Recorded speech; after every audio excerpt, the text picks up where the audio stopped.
Welcome to Flat Earth Debate, Uncut and After Show. I'm your host Nathan Oakley, and if you are new to this channel, or you've not done so already, then be sure to subscribe, hit the bell notification icon and join button if you'd like to become a Nathan Oakley 1980 channel member and keep up to date with the Flat Earth Debate. If you would like to support the channel, there is a super chat that runs alongside each of these shows while they premiere, and there's also a PayPal, Patreon, crypto and thanks button in the info box below the video. Speaking of Patrons, I'm going to do a quick shout out to all of you who do support me on Patreon. So a massive shout out of thanks and appreciation to Giuseppe Montesano, Jimmy Eats Soup, Mitch Kennedy, Original D-Rose, Rod, The Name's Burley, Twad Wazzle, Jason Hornsby, Christoph Fournier, Flat Earth Travolta, J Mels 24, Unimento, M Iron 26, Endless Golden McKinnon, Phoenix Rising 86, Retro Bill, More Books, Cannabear, Bogey, Michael Kahn, John Kays, Patrick Gunnels, Banter, Mel B Styles, Troy Shuker, Harry Blade, Mobile Max 777, Rob W, Reese Pound, Del West Watson, Maria Nealands, Unbelievable Productions, Blue Ridge Ranger, Abraham Mohammed, Skeptic 936, Life is Short, Texas Mike, Tina Baker, David Wayne Foster, and Dank. So another massive thank you to all of you for supporting me on Patreon. Now I will hand over to whoever is in Discord and Google so you can enjoy their dulcet tones while I set up for today's live show. Where he addressed Nathan. Bloody hell, how atrocious was that? That poor guy is so butthurt about having his face in Nathan's videos. Bless him.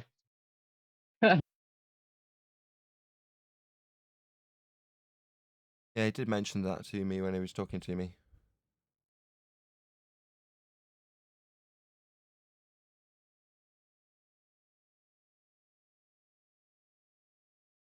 Sorry, say again?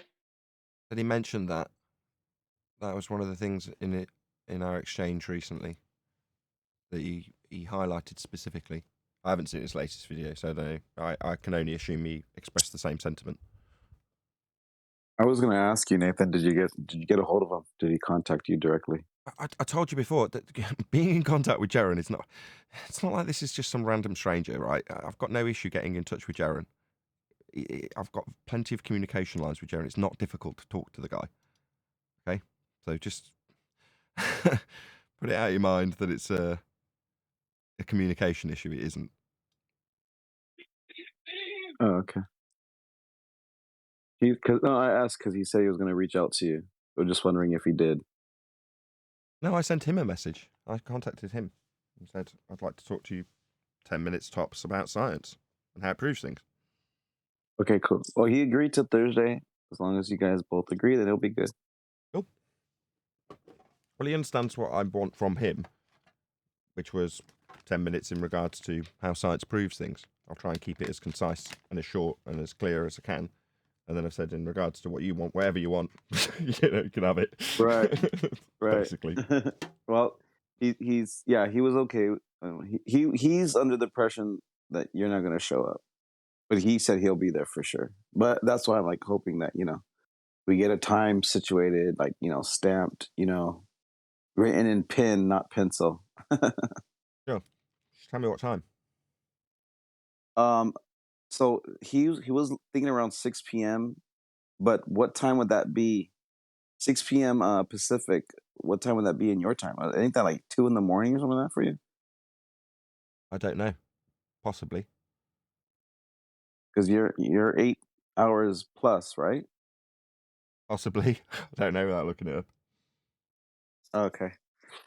So we're in Pacific Standard Time or PDT, Pacific Daylight Time. Sure. If it does work out that that's like 2 in the morning, obviously that's not convenient. But yeah, if you can arrange time that is a decent time for both of us. So if it's mid-afternoon for him and late evening for me, that's fine. Okay. All right. Yeah, I'll contact him later today, and then I'll just tell him what would be a good time for him, keeping in mind what country are you in again? England. England. Okay, so keeping in mind England, trying to make it not too late. Okay, cool. Yeah, I'll message you on Skype. Give you a firm time. Sure. Yeah, so it's 2 in the afternoon here now, whatever time it is for you. So. There you go. So 5, 6, 7, from 8, whatever 9, time 10, it is for 11, you 12, now. 1, 2.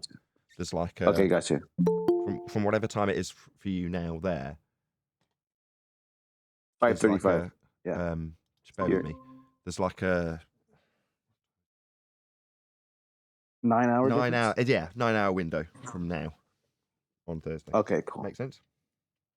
So then maybe noon here, it'll be 9 there. That'll maybe work if you could do it. Yeah. Or it doesn't matter if it's a little bit later than that. It's 1 Okay, there, 2 okay, there, cool. then it's like 10, 11. It's getting on a bit, but that's fine. Got you. All right, cool. I'll let them know. And or even late here. That way it's early there. Are you okay with the early session? I don't mind as long as it's not 2 o'clock in the morning. Okay. Yeah, I was gonna say like if it was midnight our time and then 9 o'clock there, but no. Okay, no worries. I'll try to get them to be like maybe like around 2 p.m. in the afternoon, which will be 11 there. Yeah, it's pretty late for me, but that's fine.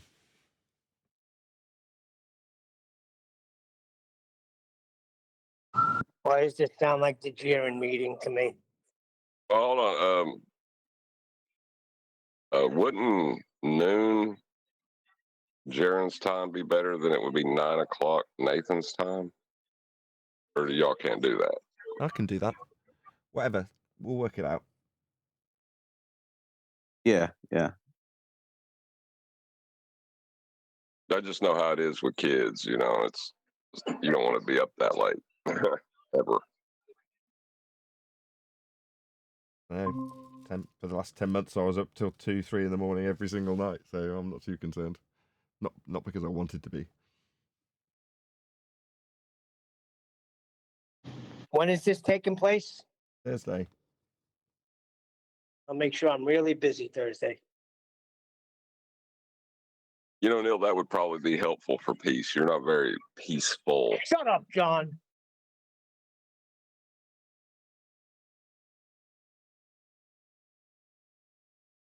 You want to know my game plan? You're supposed to be rolling with me, John. I thought we still on eye on this. I'm scooching, Neil. I'm scooching. Okay, so my game I plan think is... it's a big mistake. I think it's a waste of time. They made their choice, and I think we should line up with them. What's your plan, Nathan? My plan is to focus on primarily hypothesis construction and not actually example it with anything specific, but focus on the logic of the method. In other words, if you can understand if A then B, or if A not B, then you can understand how upon variation of A, there can only be one or other of those two outcomes. So there you go. I've succinctly summarized pretty much, with one exception. I also want to focus on what a phenomena is. But with that in mind, over the weekend, I've been thinking, how can I keep this hyper specific, right? Bearing in mind that I've made one attempt with Bob, failed miserably, and it was quite broad what I was trying to cover. And I was trying to incorporate examples from them and globe believers all into the examples. Too much. So this time I'm taking a very different tact. I've given it quite a lot of thought. My thoughts are primary focus, hypothesis construction, the logic it's based on, because there's no dispute. So whereas prior with Jaren specifically, I've tried to make examples, right? Water boiling. Nah, that didn't work. He wanted to pick apart the example. Fine. That's just not the right tact. So if I just focus specifically on the logic and how that works, then there's no argument as far as I can rack my head through it. Once you get to the point that you understand the logical inference of if A, then B, or if A, not B, you vary A, one or the other happens and is proven. That's it. That's all I'm trying to achieve. If you can understand that logic in hypothesis construction, I'd like to achieve more, but I'm setting my bar quite low. If that's a good thing or a bad thing, I'll find out on Thursday. But that's what I'm hoping to achieve. And I'm running it by you guys so you can say, no, give him a million examples of where science has benefited humanity. Give him these citations. Give him these Google searches instead, etc. Do not. If you watch Brian Leakey's latest video, it will not help. If you can't understand things in context, it's better just to stick to hypothesis construction. It seems like they confuse what we would call a scientific fact when you're talking about within physics at 100 degrees C, water will boil, right? And then there was a problem in our epistemology a while back that got hammered out, but they think that our hypothesis is at 100 C, water will boil at sea level. That's not the hypothesis. That's the experimental setup. The hypothesis is if you heat water, it will, if heat, then water boils. You know what I'm saying? And that's the problem, John. That's the problem. So so again, good morning, guys. So you're saying that they mistook the conclusion of the experiment for the hypothesis itself. Yes. Yeah. But see, it's not just their fault because it's in context, right? Because you're speaking about things in context, right? And if you don't understand the context, it can seem like it's contradictory. Do you understand what I'm saying? Mm-hmm. Imagine imagine a flat earther tripping up on a baller's trap.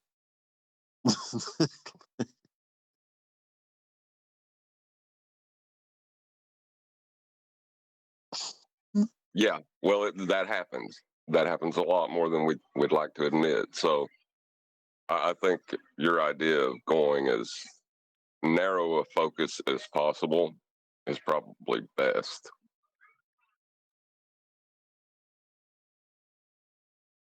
I'm slightly distracted because I'm rescaling things. I don't want to bore you with the details of what I'm doing in OBS. Anyway, I'll get your opinions again in a minute when I'm concentrating on things that aren't setting up the show. I'm so sorry. Does that mean we have to be quiet? No, it doesn't mean you've got to be quiet. It just means that I've been rescaling my monitors to try and get the computer to not crash in portrait, and I haven't succeeded. So, still doing the show in landscape, which is fine. But in the process of doing that, I've been changing the scale and things of there's two different screens. Are we at 100%? Everything's working fine. It just doesn't quite match up with what's on screen in OBS anymore, where I've captured things from the screen itself. So every time I'm doing a transition, I'm like, oh, that's off by a millimeter. And it sets my OCD off, makes me go, oh, that's annoying. It should line up perfectly when I do that transition, and it doesn't. So I'm looking at it and starting to... Is it like watching those Chinese karate movies, and then when they start to talk, the mouths don't line up with the words? No, it just the screen. There's various bits on the screen like that aren't appearing when I press a button. Just don't worry about it, Neil. No, I'm not worried. They do.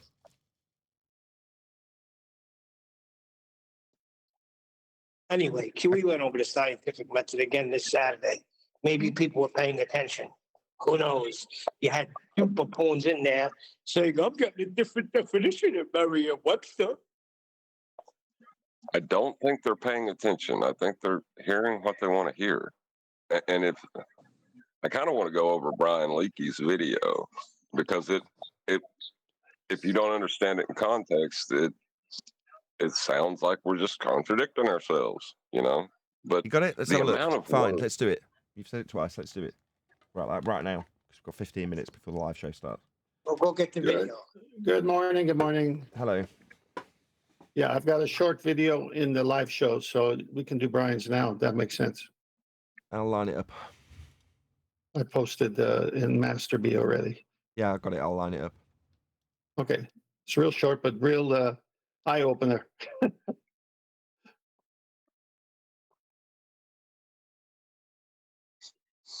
Buenos días, hermanos.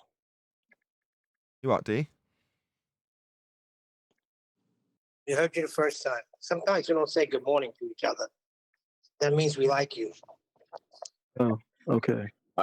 I posted it in Master B. Thank you. I haven't watched this video. What is the What men Brian say. Leakey video about? So if science is going to say, science doesn't say anything, Jaron, you complete clown. It doesn't have lips. It's a method. Science says water will boil as a direct consequence of heat at 100 degrees centigrade at sea. That's fair comment, wouldn't you say? He's caught me out, hasn't he? Wouldn't you just say I'd have to just take a knee and say, you're right, I phrased it into a reification fallacy through poor language use. Fair enough. Is that it? Yep, that was Sea a good level one. or but- 14 points. Sorry, I started it before you answered. Say again. Yes, that was a good one. Yeah, you phrased it like that. But do you know how much work went into finding you phrasing it that way? You know? I don't know. I don't care either. I'll just concede. Yeah, good job, Brian. You've caught me in a poor use of phraseology, and we are hyper-specific here, and we do encourage people to criticise us. And when we're wrong, we'll admit it. Yes, I've phrased it into a reification fallacy, and by poor use of linguistics. Okay. Why would you do that? Just because when you're talking fast, sometimes you use words that you shouldn't. So I've said science says. Okay. No. Prior to that, I've said science doesn't say anything, and it doesn't. It's a method. So, yeah, he's caught me out. Good for you, Brian. Maybe there's more. 0.7 psi. And then they'd say, okay, what has science proven? And they say water boils at 100 degrees Celsius. No, we wouldn't say that. We would say heat causes water to boil. How many times have I... Did you parrot it because you just watched this video? Because you've just pretty much said that to preempt this video, right? The cause is heat, right? Independent variable, heat. Now, when QE qualifies that particular description to qualify what an experiment would be and what cause and effect is with water and it boiling as a consequence of having heat applied, he also includes, because of a time that Betty used the example and somebody criticised her, so he changed the phraseology of the example to include the control variables. So from memory, and this is very sketchy, water boils at 100 degrees C at sea level is a way of incorporating the control variables, which is to say that you're not going to be doing it at a varying height or changing the height as you do this, or changing the elevation, because you're going to change the barometric pressure that's applied to the water, which will change the boiling point. But ultimately, it's not saying that that's in any way causal, although you could get water to boil with a pressure change. There is an alternative cause. It doesn't alter that the independent variable will cause the effect with everything else held under control. That's the whole point of an experiment. You've only got one independent variable, and in this instance, the variation's obviously heat. But QE defines it so that you've got some, not all, you can't, of the control variables incorporated into the example in one sentence. That's the only reason it's phrased that way. But to mistake that to mean that the quantification of 100C on some arbitrary scale we apply to it is anything to do with the cause is kind of non sequitur, because it doesn't have anything to do with the cause. Knowing that there's a scale attached to the amount of heat you put on to the water doesn't alter that the heat is what's going to cause it to boil. But you don't need to say all those things. It's only because we're in a land of hyper-specificity where we're criticised if we don't necessarily include, in this instance, the control variables. So QE incorporated it a couple of years ago after Betty had used it in a debate, and the criticism had come about the quantitative measure of temperature or height. So it just got incorporated in for that reason. There we go. But is that fair? Yeah, but that's a description of the experimental results, right? It's not the hypothesis. You know what I'm saying? No. So, right, but if you listen to it and you don't understand hypothesis construction, it sounds contradictory. Right. Which takes a lot of work of digging through. I don't know how many quotes to find this information, but it's very well put together. I have to tell you that. With your little hypothetical here that you dreamed up in between the funhouse mirrors between your ears is horseshit. We don't say that. So we're just smashing it here with cowbell. So here comes some more. Scientists using the scientific method have proven. You ready? Number one, water boils at 212 degrees Fahrenheit, 100 degrees Celsius at sea level. 1 atmosphere pressure, that's 101 kilopascals or 14.7 psi. And then they'd say, okay, what is science proven? And they say water boils at 100 degrees Celsius. No, we wouldn't say that. Okay, I'm not going to say that's quite such a fair critique, although it is a little bit convoluted. You could interpret it that QE's contradicting himself. He isn't. When he stops Witsit, he's stopping him because he hasn't stated the independent variable.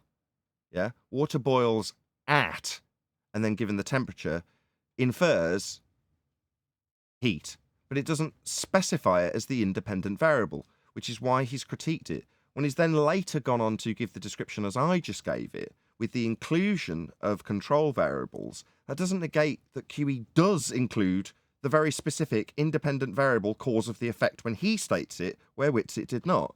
So this isn't really a fair critique of QE, I wouldn't say. I don't know if anybody's going to disagree with me on that. No?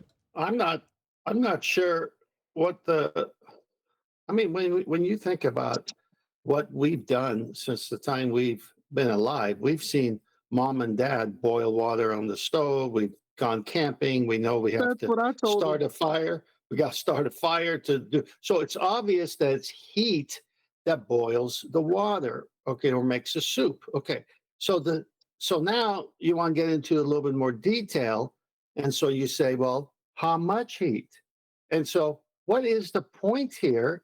It's obviously heat. Everyone knows that. But in the scientific method, okay, and you say, okay, at what degrees at sea level? What degrees at a mountaintop? It's proving those points. What is it? What don't they get? Well, see, to ask like how much heat is like, because to quantify it is not the point. You qualify the independent variable anyway. So Exactly. It's like they went on a train ride to nowhere. Exactly. If you're qualifying how much of something, and in this instance it's specific to what is the cause, which is heat. When you qualify it on a temperature scale, fine. But if I say how much of something doesn't give you the cause, I can just change the independent variable from heat to acid content. The acid content. How much acid in the water will make it boil? A lot. 50% of the content of the water, if it's acid, it'll boil. There you go. Really? Well, I mean, that's what I'm going to claim. So therefore, let's vary the acid content of the water and see how quickly it boils. At what rate? Well, at the rate of acid introduction. See how nothing's going to change the temperature? Yeah? Other than us diluting some acid down a bit. Point being that you've only got the scale of temperature and how much after the fact, once you've proven it's the cause. Before the fact, you can't qualify how much of anything because you don't know what the thing is because you haven't got the cause yet. So, like I say, if it's not temperature scale, it's just how much of what, and what is the cause. Not acid content, but heat. So you need to know that. Put it onto a scale. Me with these people. Sorry. Go, Neil. I'll say it afterwards. But this is what bothers me. I mean, it's simple. Heat, heat, heat, heat. Nothing else. What's the problem? If they can't get that, what are you wasting your time I'm with? not going to be wasting my time with the example. We've already been there and done that and got the T-shirt. Okay, they don't get that. Fine. No problem. My focus will be on the logic of hypothesis construction. Yesterday, just real quick, because we're on this subject. So yesterday, my son and I were going to have a barbecue. So we had a ribeye, some corn, and some peppers. And there's a barbecue in the backyard.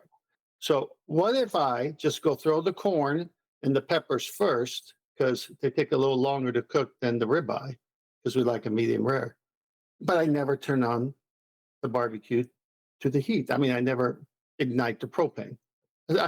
My son would say, "Hey, Dad, how's the barbecue going?" I go, "Well, let me go look." "Well, nothing's going on." How's this supposed to work? Hold on. Let me just check something. Did you turn the gauge to 100?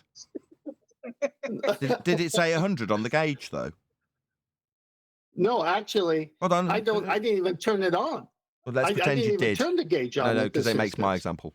Let's pretend you did. Okay. And on your gauge, before you ignited any propane, The gauge has got a scale of temperature, though, hasn't it? It's like the same with an electric barbecue, let's just say, right? It says on the front of it, 200C. Yeah. All right, okay. So barbecue will cook, by crude example to compare to water boiling, at 200C. Okay, right. Nowhere in that, like Witsit, does it suggest that you need to add heat. So you go to your gauge, turn it to 200, because that's what you need, right? 200 of it, and its temperature on the scale. The scale doesn't cause the meat to cook. Like the scale doesn't cause the water to boil. The heat does. Anyway, that's not what I'll be focused on. I'll be focused not on examples. I'll, if anything, be trying to dissuade examples from being used so I can solely focus on the logic behind the method. And that's contained within hypothesis construction. So that's where my focus will lie. I agree. That's one of the reasons I brought up this video, is they're not understanding hypotheses at all. So my barbecue video gets jettisoned to the woodshed? We would say heat causes water to boil. How many times do I have to tell you that? So that would be science. Why on unholy hell would you tell us that it's open to change after the fact? Because it is. Because no, if it's proven something, Tom, it's proven. It's not open to interpretation after the fact. It's proven. That's what.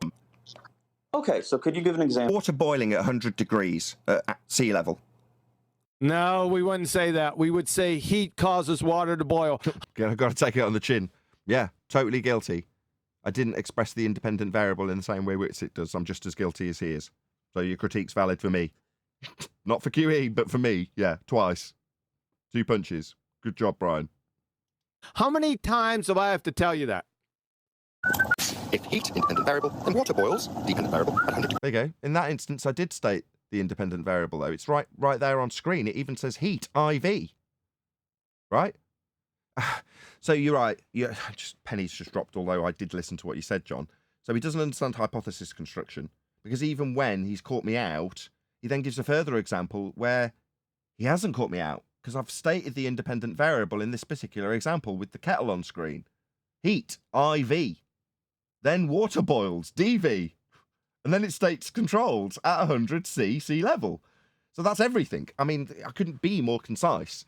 So no, you did well catching me out, but now you put this up, showing that clearly it's not that I'm just like Witsit and just don't understand the premise. In that particular instance, I just missed out the independent variable. Good job. Yeah, that would make me as guilty as Witsit. But clearly, from this example, I do actually understand that you need to state the independent variable. It's on screen. Degree C at sea level. Null. If heat, independent variable, then water does not boil. Dependent variable at 100 degree C.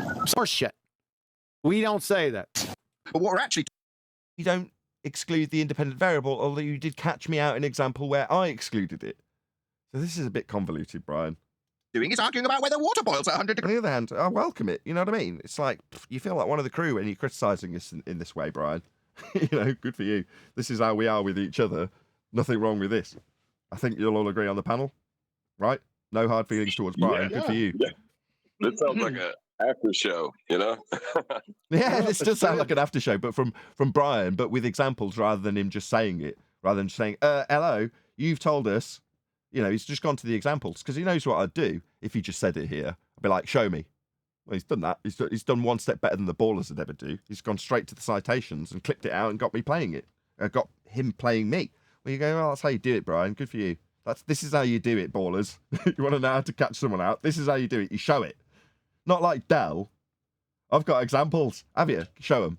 Like Brian's doing here, because then I have to eat humble pie and say, yeah, he's right. He's caught me out. Degree C or not? No, we wouldn't say that. See if these have changed. You ready? Water boils at 212 degrees Fahrenheit at sea level, 1 atmosphere of pressure, 101 kilopascals, or this is from University of Rochester Physics Labs.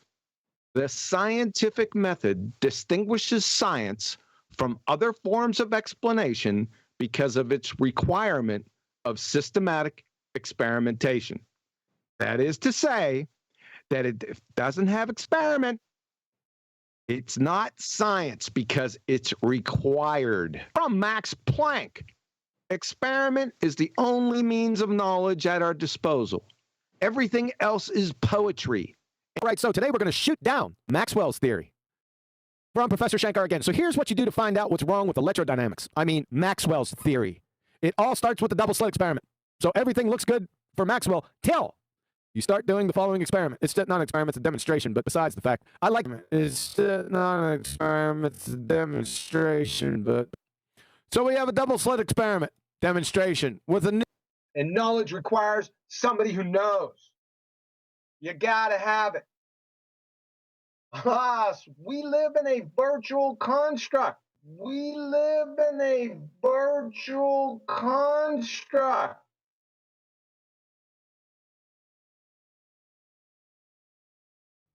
Good morning, good morning, good morning, everyone. Good afternoon. Morning. Any evidence of a physical geometric sphere edge that's a horizon, formerly known as the curve of the Earth? Well, you started it off. The globetrotters are mourning because there is a... Mourning the loss of Earth curve, yeah, maybe. Well, the real black swan is a geometric horizon because their model claims within the maths for their model, they claim that all horizons are refractive at a rate of over 6 hour of some kind, whether it be standard or terrestrial. So every horizon is a white swan because the only black swan is a geometric horizon. I hate to do that, but it's true. So consequently, like the geometric horizon that they need is the black swan.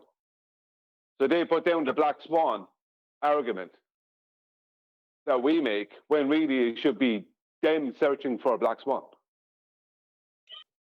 Hello, guys. Is my sound coming through? Hey, Arwen. Hello. What's up, boy? I think the logic of the black swan only works on positive claims. So they make a positive claim that the horizon's geometric, and that's the only way you can apply that logic. Otherwise, it gets a bit convoluted.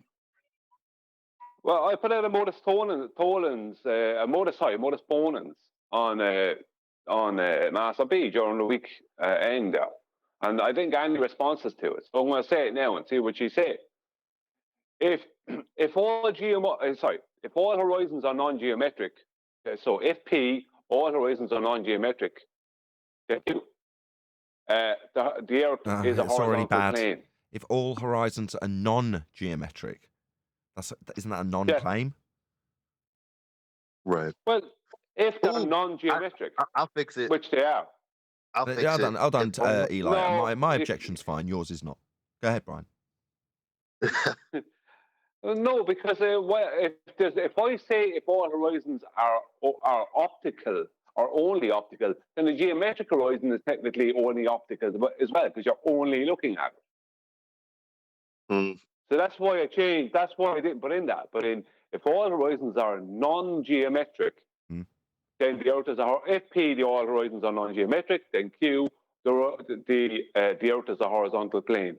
But you've got an if. Hold on, you've got an if. Hold on, your statement's making no sense in terms of logic, because you're saying if P is a positive assertion of P, if the Earth is a sphere, is the P statement in the Black Swan. You're saying if we have not got geometry, it becomes messy straight away. Well, that's the point. If all horizons are non-geometric, then the Earth is a horizontal plane. All horizons are non-geometric, so the Earth is a horizontal plane. If P then Q, P therefore Q, modus ponens. Oh, I see. Oh, okay. Well, fine. Well, it would be if not P, then Q, not P, therefore Q, is what you're putting forward. Yes, I was just trying to wrap my head through that. Exactly, that's correct. You're saying if not the first statement, then the following statement must be true. And you have got not the first statement, therefore the following statement's true. So it does work as a modus ponens. It's just, it's not if P, it's if not P, then Q. Not P, therefore Q. But having a non-thing follow the implication of a Q statement still seems squarely to me. I don't know. I'll have to give this a bit more thought, Brian. But that's modus ponens. Modus ponens is if P, therefore Q. P, therefore Q. That's modus ponens. I get that, but it's making a positive statement. If the grass is green, then it is living. The grass is green, therefore it's living. Now, I don't think that's true because you cut the grass, but you know what I'm saying? just as a rough, quick out of my head statement, my point being that the positive statement is that it will be green. Do you understand? As opposed to it won't be flying around the world. It won't be flying grass. If it's not flying grass, then it's alive. It seems really squirrely to have a non-statement as the P statement. But I don't know, I've said that 3 times now, so I'll stop saying it. Yeah, but go on, Adam. That's it. Well, I want to go, but the strength of the black swan is that it's incumbent on them to make these statements. As soon as you go there, even if it's the grass is green, you've now got, it's incumbent on you to prove that non-green grass is dead, or you're forcing the burden of proof onto yourself, I think, unnecessarily, because you are ultimately trying to make the claim that it's a black plane. But in doing so, you've got to then, you're just going to be dragged into an argument of to the horizon. Well, I don't have to, because... Well, you do, because you're making the statement that it's not geometric. So you make it, even though it's a negative, it's a positive assertion on your behalf. We don't need to do that. All the positive assertions are made by them for their ball. I mean, you can just stick with no, don't decry that you can do it. You can make a modus ponens statement utilising the horizon. If you ascertain a horizontal plane of reference with the horizon, then the Earth is a level plane. We do establish a horizontal plane of reference with the horizon. Therefore, the Earth is a horizontal flat Earth plane of reference. Earth is flat. You can make that into a modus ponens just by declaring what you do use the horizon with, and therefore what the land must be because of your use of it, and then affirm it the same way if P then Q. That's modus ponens. I got confused early on because I thought you were calling it a black swan, which is a modus tollens, which is if P then Q, not Q, therefore not P. Yeah, no, I think I got a bit mixed up with what I was saying and the way I was saying it. So the claim is from them, their claim, officially, not the average idiot who doesn't understand their own model. Their actual claim is that every horizon is actually only optical and non-geometric, because every one of their horizons that they have to claim is a refracted position at some rate over 6R. And the standard amount, or the lowest amount, will always be at least 7 over 6R, which means nothing, because it may as well be 700 over 6R, because it's the same thing. It's not geometric. So when I say if the horizon is not geometric, then the Earth is a horizontal plane. The horizon is not geometric, so the Earth is a horizontal plane. So all I would say to anyone who came to me saying, how do you know every horizon is not geometric? I showed them their own maths. Officially, it says that within even your maths, that it's not geometric. You need a geometric horizon to prove your globe, because you have... You've skewed the positive statement from the modus tollens originally. So if the Earth is a sphere, then it will have a geometric horizon. We do not have a geometric horizon, therefore the Earth is not a sphere. Is the dumbed down, diluted version of the modus tollens with the black swan.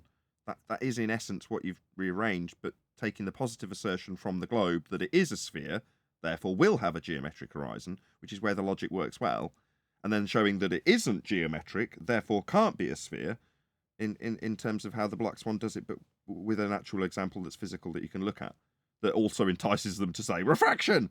What, not geometric then? Dumbos. It's been 3.5 years. Yeah, but I think go on, Kent. I'll say after you. Go on, you. Yeah, well, it's worse. Thank you, Brian. It's worse than that. Andrew Thomas Young says, based on his research on refraction, that it was done over a horizontal plane. He states it was done on a plane. He never did it on a sphere. So Brian's point is good, because if you go and read Andrew Thomas Young, and he says all refraction that I studied and researched was over a plane, but the Earth is not flat, so we need to do some geometric considerations. So now it goes from the actual research to a thought experiment.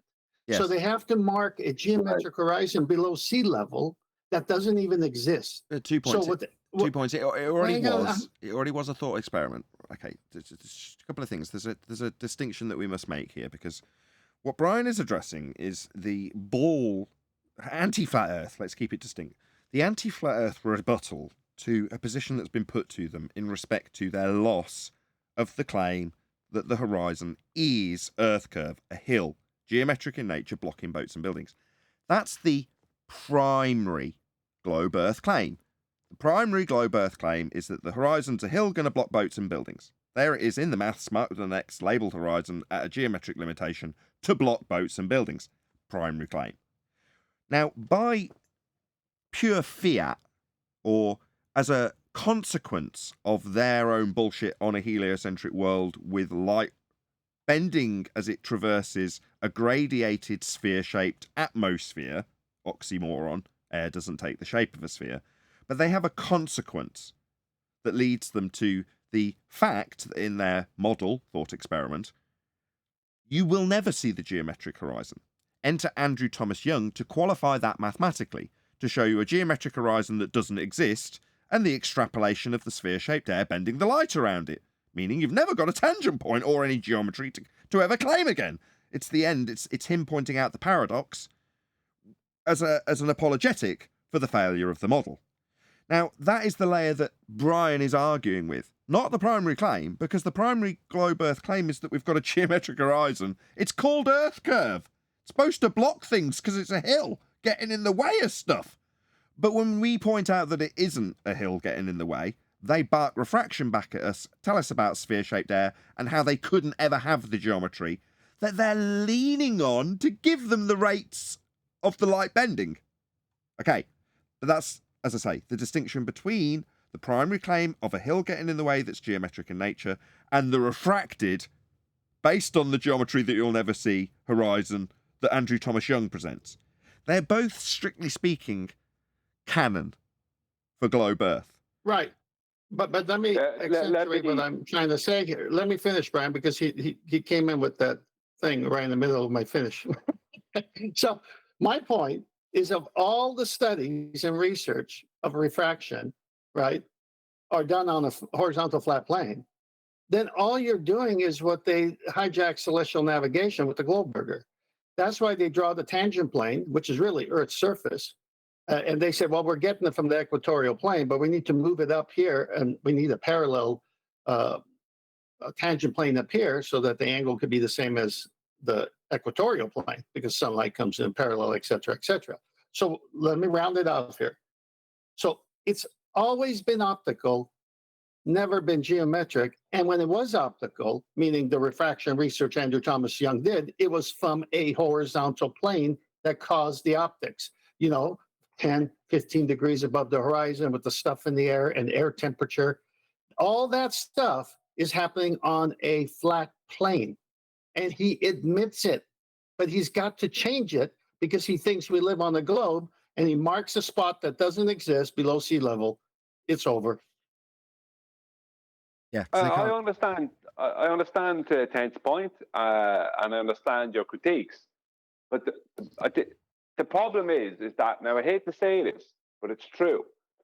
The black swan argument is nullified because their maths states, because it has to, right? Because they can't have a no atmo day.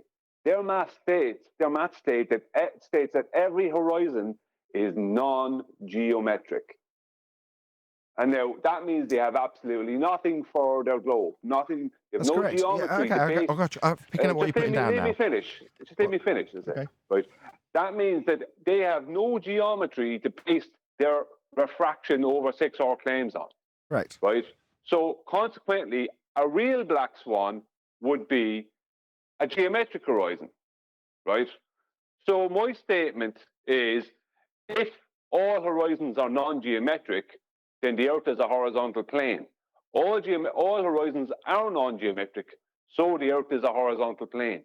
The only way to debunk that is to produce a black swan, which is a geometric horizon. That's my point. Okay, yes, I kind of get where you're going. It's a bit, yes, a little bit squirrely in terms of them producing a black swan, because it isn't strictly what a black swan is. But I now understand what you're putting down. What you're saying is, basically, where I say they're both canon, you're saying, no, it's not that they're both canon. It's an automatic paradox. You don't need to show them where the black swan doesn't give them a geometric horizon, because automatically their sphere-shaped air based on 7/6R in the model automatically debunks the notion of getting a geometric horizon. You can never have one in the model. Therefore, it's automatically paradoxical before you can present it, before you present any evidence.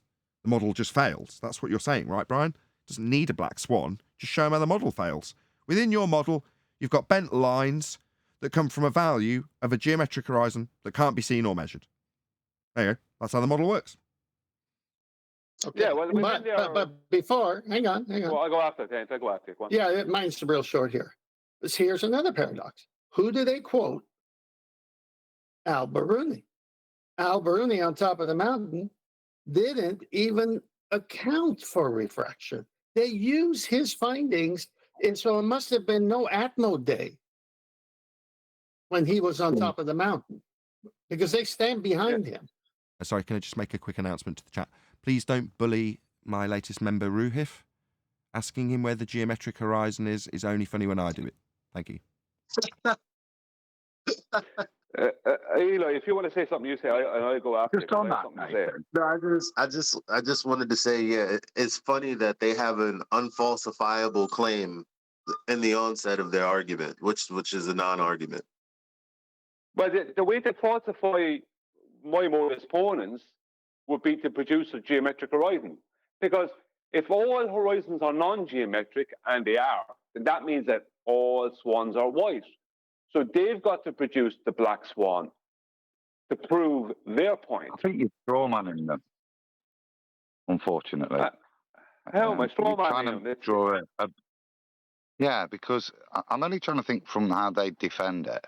They're going to say it's a combination of both. We're trying to paint this as a binary one or the other. They're going to say it's geometric but refracted, yeah, which doesn't allow them to form any definition, but they're still underpinning the point that it is the leading edge that's causing the obstruction. It's just that this is not related to the precise geometry of the Earth because of the refraction. You're still seeing the demarcation line as a consequence of geometry. It's just not where it should be. It's a contradiction in terms. That's Brian's point. He's saying that from the off, you can't have it be a geometric refracted position. That's a contradiction in terms. Therefore, it fails from the outset. But you're saying he's strawmanning him. Hold on, Adam. I just want to clarify what you're suggesting. You're suggesting that is somehow strawmanning them because they say it is paradoxically geometric refracted. I don't see how that's him strawmanning anything. It's him pointing out the paradox from the off, isn't it? Well, I'm hearing that it's not geometric, but they will say it is a composite of the geometry. So I can't say to them, you're saying it's not geometric when it is geometric refracted. You keep doing it. You keep saying it. Hold on. No. Geometric refracted, you say? Please define what you mean when you say, you, Adam, not the ballers on your behalf, but what you would define, quote, geometric refracted as. What does that mean? It means an Arwinian paradox. Well, there you go. In terms of taking the measurement, it's still not denying that the obstruction is caused by their supposed curvature. It's just where that renders will be based on the amount of refraction they have to use at that sliding scale. That's what I'm not. But based on the geometry that they can't measure. That's affirming the consequent at that point, because they're saying, well, first of all, the horizon is a consequence of the sphere. Now, let's talk about how much refraction we need. No, that's affirming the consequent. Oh, totally. But that's a nice summary. That's exactly how they do it, Eli. Yeah. Now, how much refraction do I need? Because I can see the black swan today. Yeah. That is the way they work it. That in their head is how they resolve it. But Adam, that's my point. Hold on, Brian. Hold on, Brian. Go ahead, 10th. That's my point. Geometric refractive paradox. Got it. Light is bending, so that's why we got refraction. That's what they say. Great. How did you achieve this? Well, we did all our studies of light bending on a plane. I take that on board, Kent, but don't get me wrong. For anything that's being stated here as critiques, I understand the critiques. I understand what you're saying about Andrew Thomas Young. My point is that they have nothing to produce but their own mathematics, right? And their own mathematics state that every horizon, because of no Atmo day not existing, every horizon has to be non-geometric. That means they don't have a geometric horizon, as they even admit. The geometric horizon is only in the maths. The point is that if all horizons are non-geometric, then the Earth is a horizontal plane. All horizons are non-geometric, so the Earth is a horizontal plane. They can't debunk that because even within their own maths, they must claim that the horizon is non-geometric. The only way to debunk that is to produce a geometric horizon, something they can never, ever do, because it's impossible, because it would mean that we would have to live on a globe that's a vacuum for one day. Yeah, and that's what they concede. So a few quotes from AB Science. We cannot see the geometric horizon, end quote. Or from Planet Walk, nobody's expecting to see the geometric horizon, end quote. Or from the Rumpus, the geometric horizon only exists in the maths, end quote. So yes, absolutely correct. They can't ever see it, therefore to base their reality on it, I'll just read out this super chat, is paradoxical before we even give an example, Brian. And I think that's your point, and I actually agree with you, but I'm glad we're discussing it. The globe is neither black nor white, Swan. It's rainbow striped. I know this as I saw they at a prideful parade. They sound very brave. Thank you for the super chat, Godzilla. Really appreciate the support. I would say that Brian's modus ponens, or whatever we're going to define it, I don't know if it's a modus ponens, would work great against an anti-flat earther. So someone who's not, it would be like I don't know how you make the connection to someone who's not claimed refraction at that point. They don't know. Can I just quote Rufy, Brian, here? I just want to quote Rufy in respective point, because his last message to me, he's given me a few, but P.S. Al Biruni is rubbish. Possibly fudged his measurements. Quote me. What I'm seeing here is these guys squirming because of the black swan and trying to reposition themselves. Let me just address that. I know Brian. Actually, let Brian finish off his point before I address the differential calculation, not the measurements or the values that he claimed to take, but the methodology of the differential. But maybe I'll let John do it after Brian. Go ahead, Brian. Yeah, my point is very simple. The real black swan would be a geometric horizon, and that's what they've got to produce to prove that the Earth is not a horizontal plane. I sense a QE ear bending coming your way, Brian, but fine. I'm okay with that. Me too. Hang on. Can you read Rufy's last statement again, please? I can barely believe what I heard. P.S. Because it proceeds with, holy shit, you aren't getting it. He's had a go at Nathan saying he's not getting what Toon's laying down. I've got some bits I want to share on that later once we got past this point.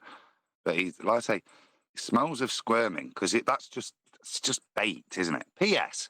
Al Biruni is rubbish. Possibly fudged his measurement, which is the interesting statement where he's maybe conceding something. Quote me. Was what Rufy said, but possibly fudged his measurement. He's still measuring to what they're claiming. I see.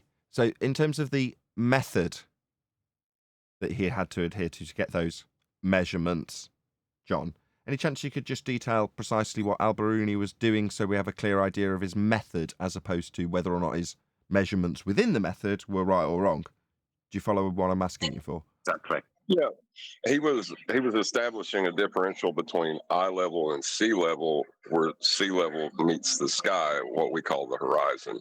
He was establishing a differential between two flat planes. Hope we cleared that up for you, Rufy. Oh, by the way, just out of interest, how's that geometric horizon working out for you? Good? Well, that's why I wanted Adam to read it again, because do you know how many times I've posted, and John just clearly, succinctly described it, what a depression angle is? So based on Rufy or Ruhif, whatever, depression angle doesn't exist. Al Biruni fudged everything. There's no way that guy's for real. Well, then I'm going to do the same with Eratosthenes, all the rest of the gang. Yeah, but the problem with Ruh's statement, although it's Although if we had that statement read out to us about 5-6 years ago, it would have been a massive, massive, massive win. But now I'm different about it. The problem with Riff's statement is that for Al-Biruni, and this goes back to my bonus opponents, for Al-Biruni to have gotten that measurement, the horizon needed to be geometric on that day. And within their model, they state that the only way for that to happen is for the Earth to be a vacuum that day. Right. No, I get it. That's why there's no way I said Al-Biruni isn't... could have... Just let me finish. There's no way, I know you're eager, but I'll be very quick. There's no way for us to ever get that measurement unless there's a fog, right? Because the horizon is never conforming, not once in history, and ever will, to their maths. So it's impossible for him to get a measurement that fits the geometric maths they have, because those geometric maths don't exist in physical reality. That horizon will never be that close, because they always, within their own model, have to claim that it's non-geometric, which means it would have to be further than that. Go on, Ken, go on. Right. Well, you've done great work on your channel showing infinite over 6R, but no more than, no less than 7 over 6R. But when you apply all that, you find out that they keep saying refraction, refraction, refraction. So we say, welcome to flat Earth, because Earth curve is not geometric, it's refraction, it's optical, it doesn't exist. Then we cite Andrew Thomas Young saying all his refraction studies were done over a horizontal plane, but then what? Well, we don't live on a plane, so I'm going to do some clever math and make the geometric horizon something that you can't see unless there's no Atmo day. So what did they just do? They got all their preliminary data off of a flat plane. And then they did some hoodwinking and said, we live on the globe. Shout out to Eli, he already called this. So the hoodwinking was begging the question Earth's a sphere and then affirming the consequent with this. Just wanted to point out what the hoodwinking was, as Eli's already done it, but carry on, 10th. Yes. So good job, Eli. So then, since you never could see it, it can never be proven we live on a sphere. And so because light bends at denser levels where the air temperature and everything above the sea, they take that as a different medium rather than optical issues. Who's talking? Anyway, so then when push comes to shove, all of their data supports a flat horizontal plane, but they want us living on the sphere. You say, where's the Earth curve have to be based on observer height? 1.22 miles, right, at 1 foot observer height. How come it's not there? How come we got 2 oil platforms, one being 9.41 miles, and the horizon, Earth curve, is beyond it? Well, refracted. What? I've got another quote. The hill that changed. might help just clarify their new position. It's pretty funny hearing Nathan not picking up what Toon is putting down. Patrick uses the 1.22 times formula, which ignores refraction, but he measures the horizon optically, which means he needs to account for refraction. But that's begging the question. See, that's what my opponent. Yeah, but again, you see that's when at that point, that's fine. I'll give you 7 over 6R, because the black swan is not even close to that, is it? The amount of, and remember, it isn't refraction they're invoking; it's terrestrial refraction of something greater than 7 over 6R. That's what they invoke, and that's what makes it the paradoxical that it fits the day, the amount of terrestrial refraction. Now, when we measure things across a flat plane, we are aware that there is some refraction in the air that occurs, but it in no way, and we can go to Andrew Thomas Young, could it be described as terrestrial refraction? I just wanted to clarify something, because maybe I am missing something here. Was there a point that we got the R value measured for the 7 over 6R or infinite over R refraction that we must assume when we beg this question, Rufy? Did I miss that R measurement? I mean, when I asked Charles about it, he told me he didn't need it, he didn't require it, only to then repeatedly require it, use it, and utilize it, much to my dismay, because he made him a liar. Because you do need R. You just can't measure it. So if you can show me where you measure it, maybe we'll take your 7 over 6 of an assumed radius that you can't measure seriously. But until then, And, it's just you begging the question that we need to incorporate this R that can't be measured into a refraction value that begs the question that Earth's a sphere and the light paradoxically moves through sphere-shaped air. Yeah, I'm pretty sure I understand what's going on here. And a lot of people get confused because they don't have anything practical to apply, all of the conversations that we're having. Basically, when an anti-flat earther comes over and says, "Oh, it's refraction, this, that, and the third," what does that mean? So what does that mean mathematically? What does that mean in any sense that you mean it? Well, actually, what they're doing, if someone is smart enough to show you something, is increasing the radius. That's all they're doing. Yeah. Adam, on that note, tell us what it is in the Black Swan. How many over R is in the Black Swan based on the 10-mile horizon? I think we had. Oh, God, what was it? Was it 2,000? I think it was 100 over 6R. Around 100 over 6R. Yeah.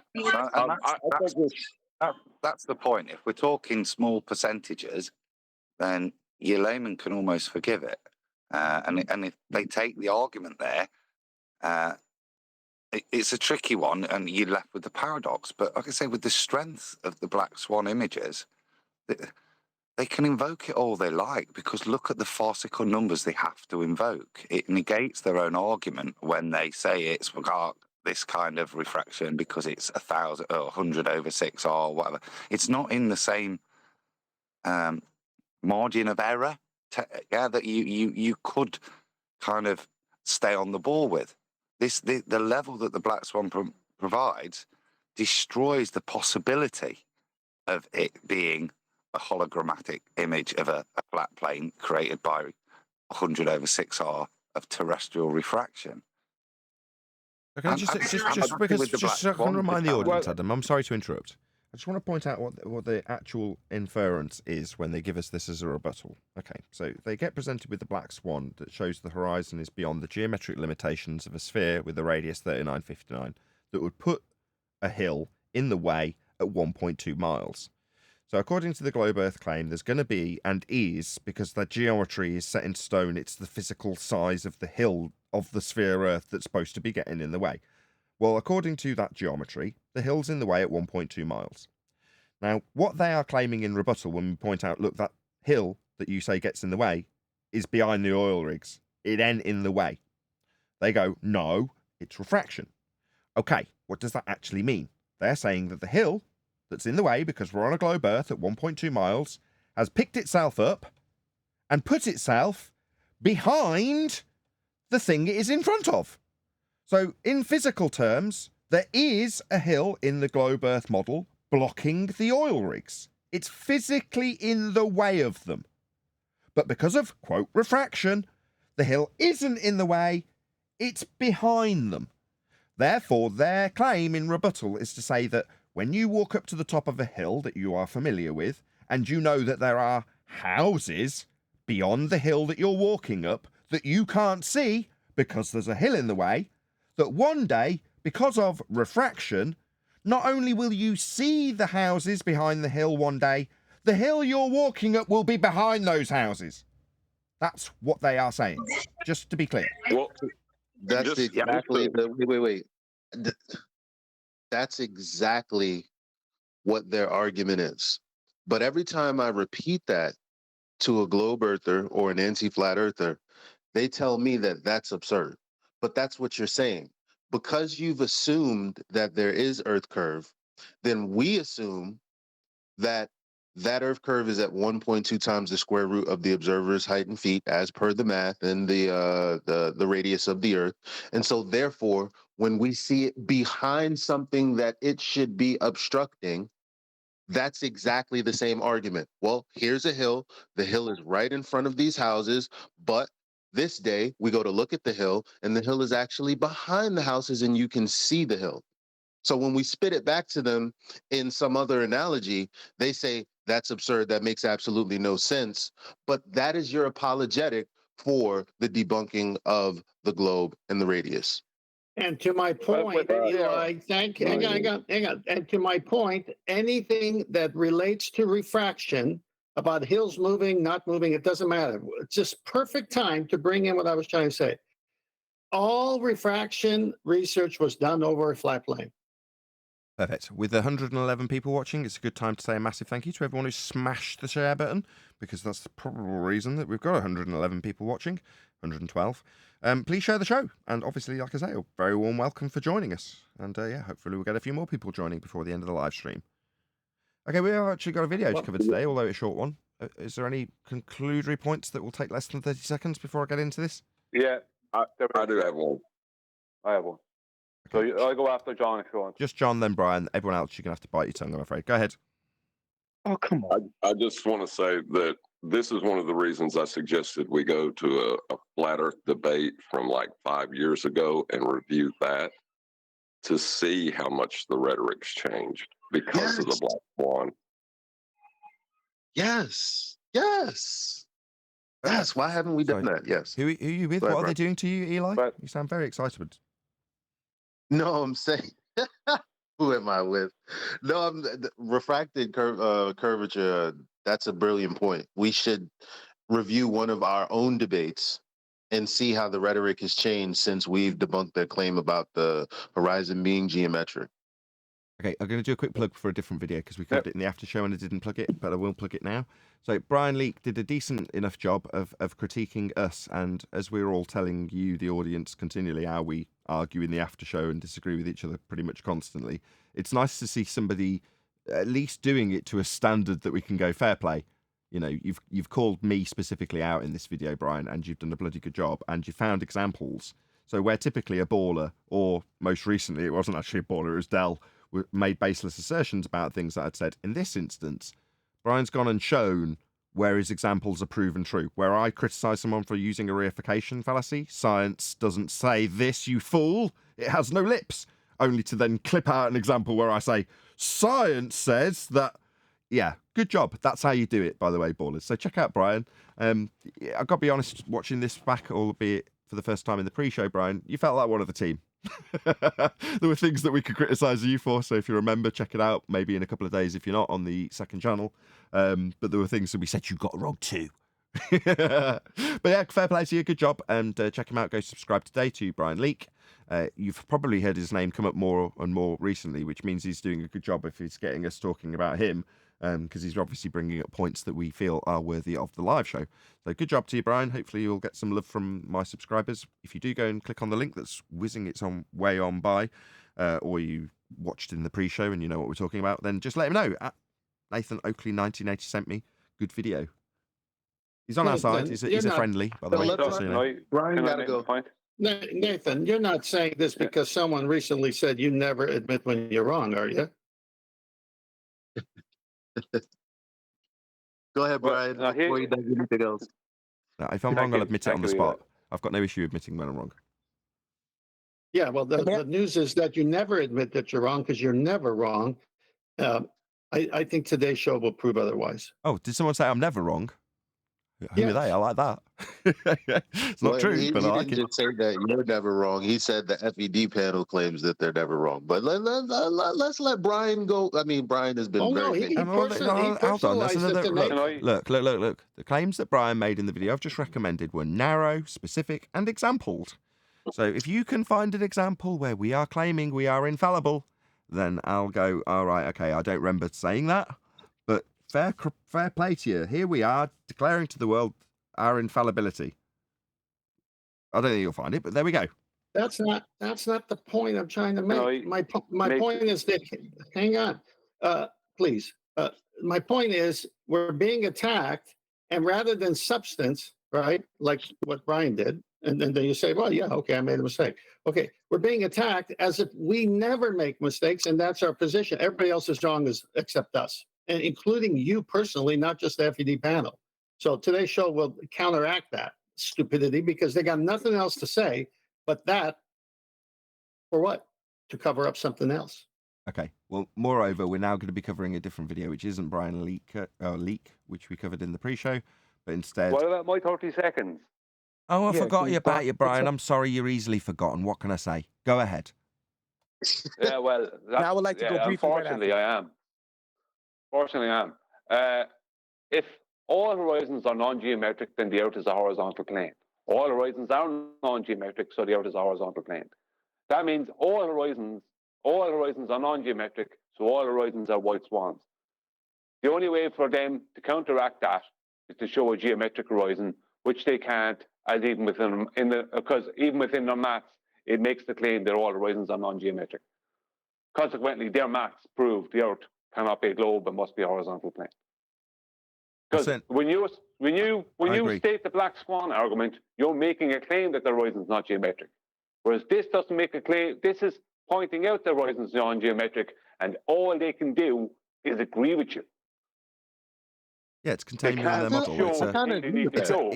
I agree, Brian, with the conclusion at the very least that you made at the end there. I totally agree, and it is a natural consequence of their model. So you are right, and I did agree with you initially, and I was only joking when I said you're forgettable. I love you dearly, Brian. You don't. No, that's a good point because it's. I mean, shoot, man, because we only have the black swan is because we were being reactionary to them, but if we were taking things at face value and for its truthhood, then what should have preceded that is what Brian's saying, in my opinion. That's what I'm trying to do. Disagree. Leave it with the black swan.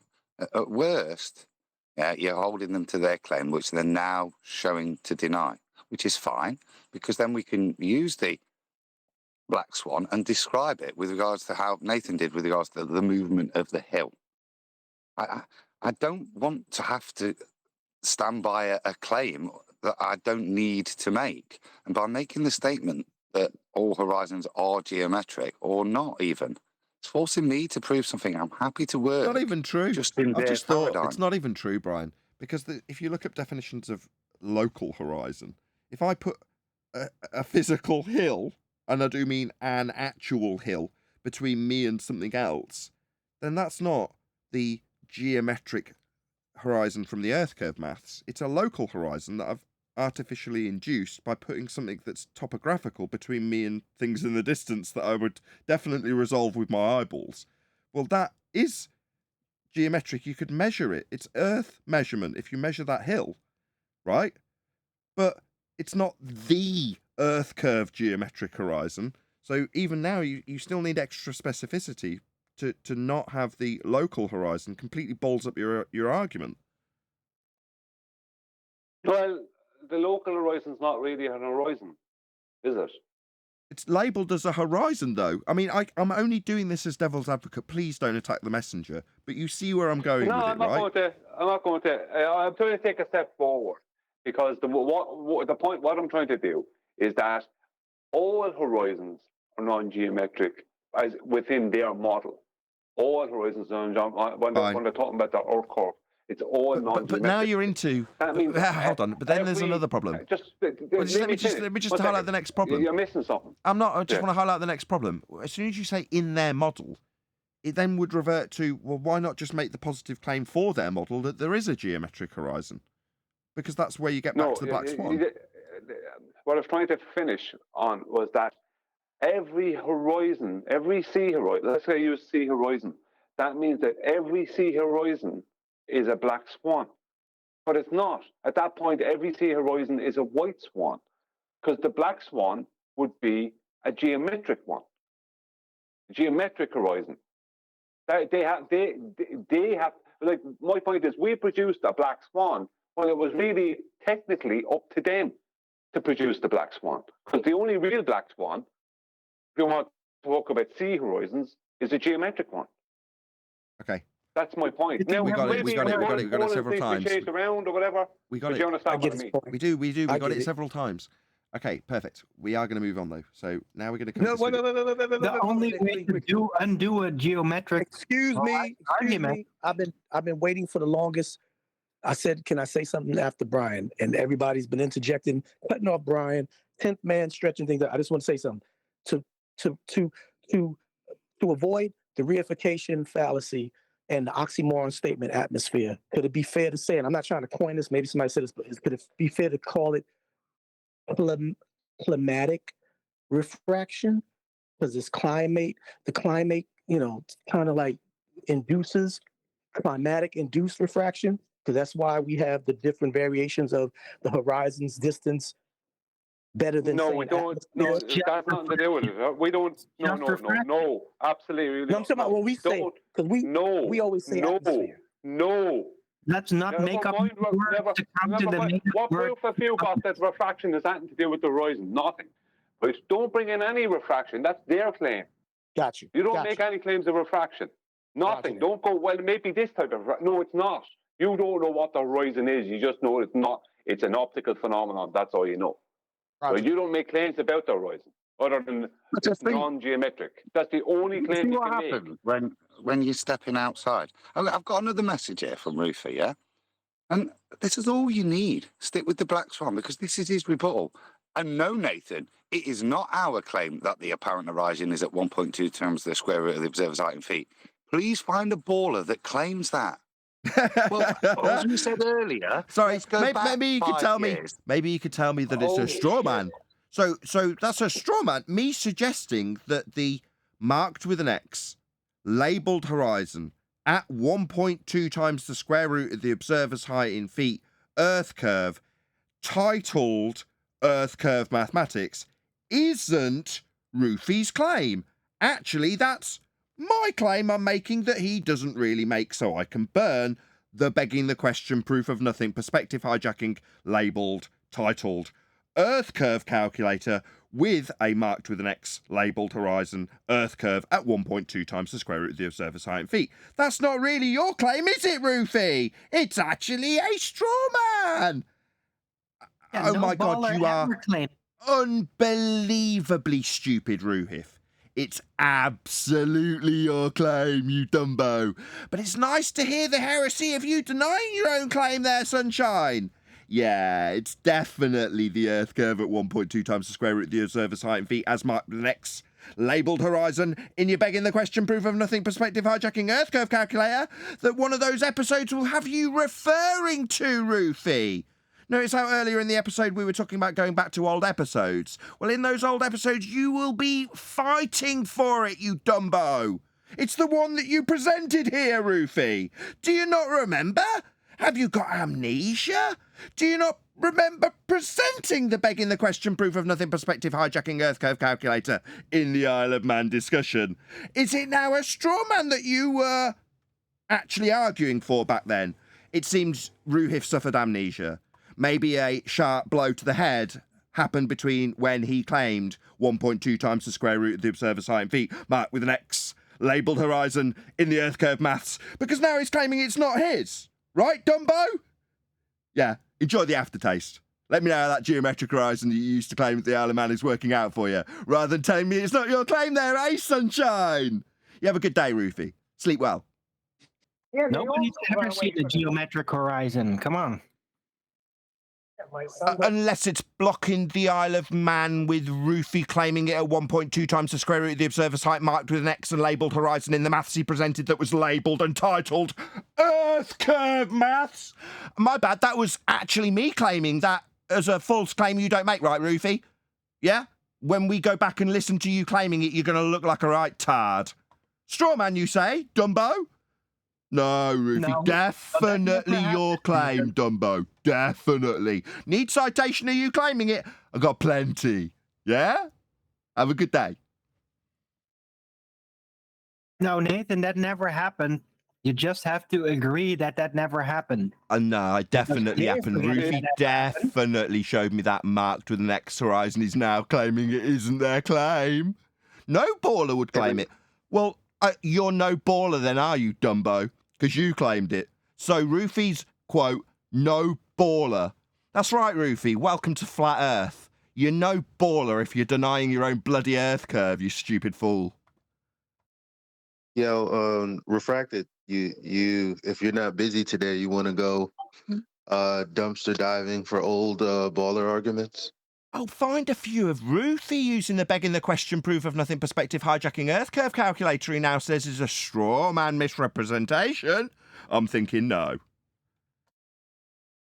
164. What's he curving straight straight lines of light around? Why does he have to curve light that's going straight? It's because of his 1.22.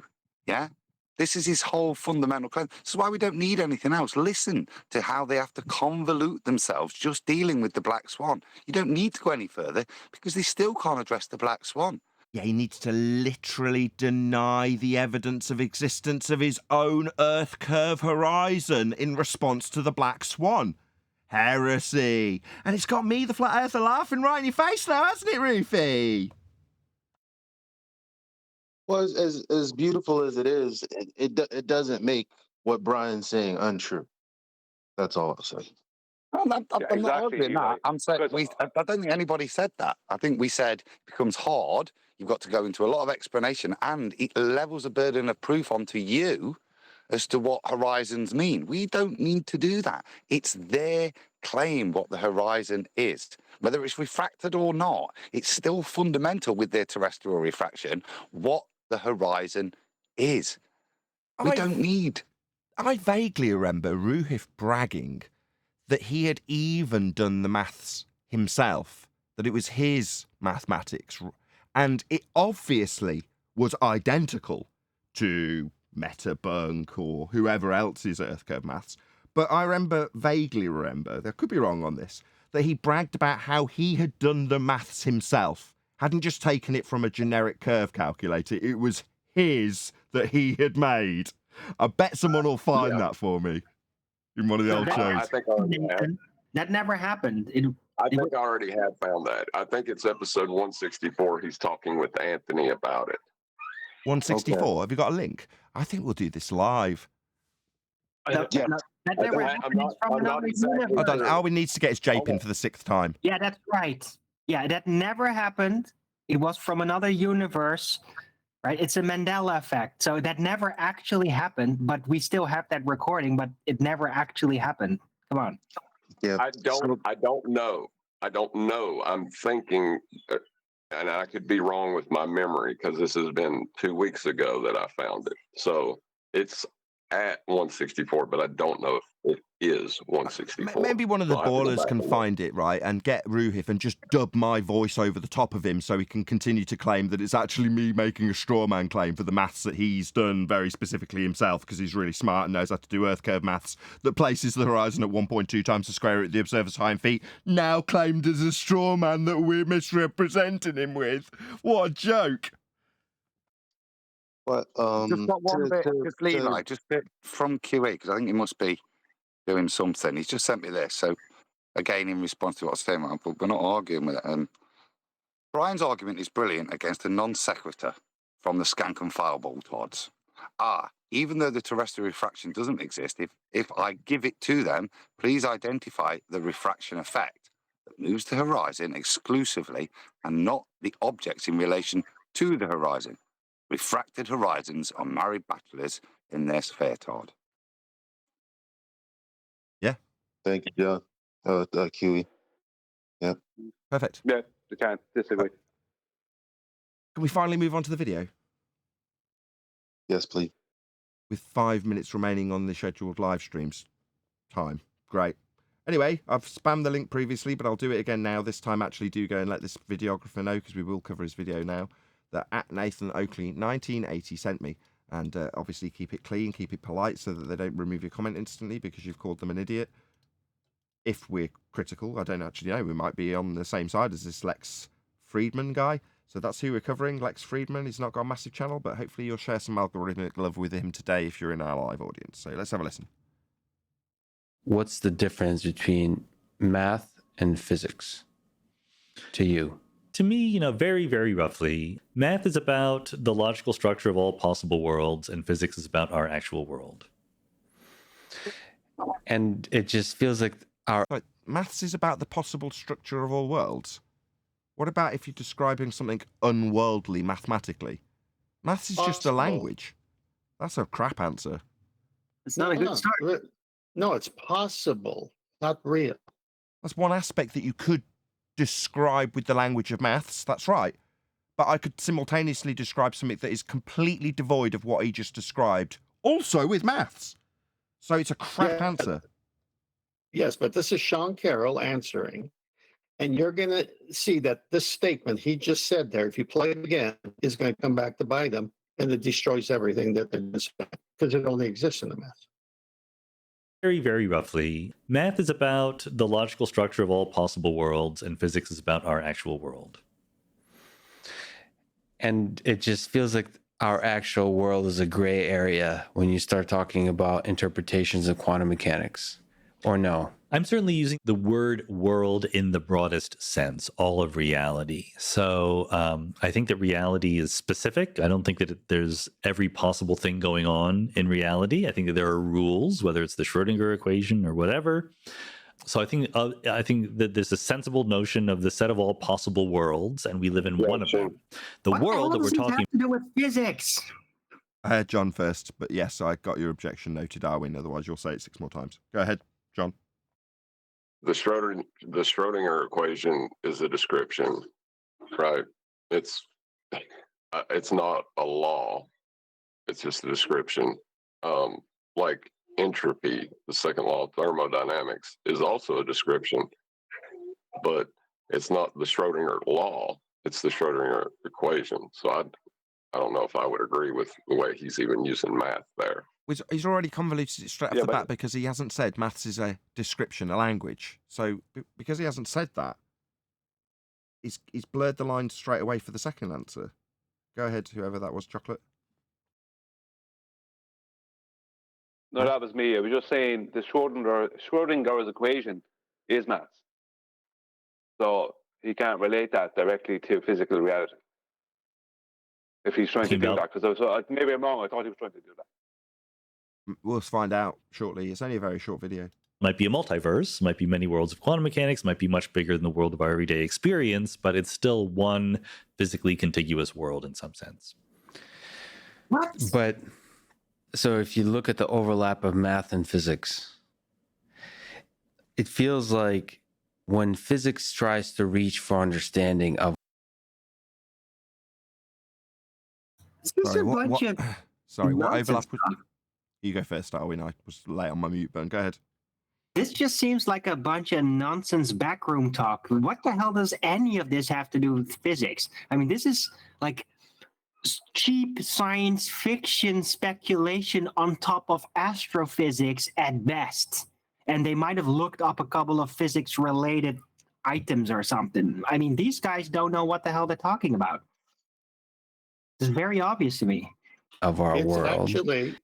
It's actually a confession of what they're doing. You have to listen to it and take every word and the way he's doing it.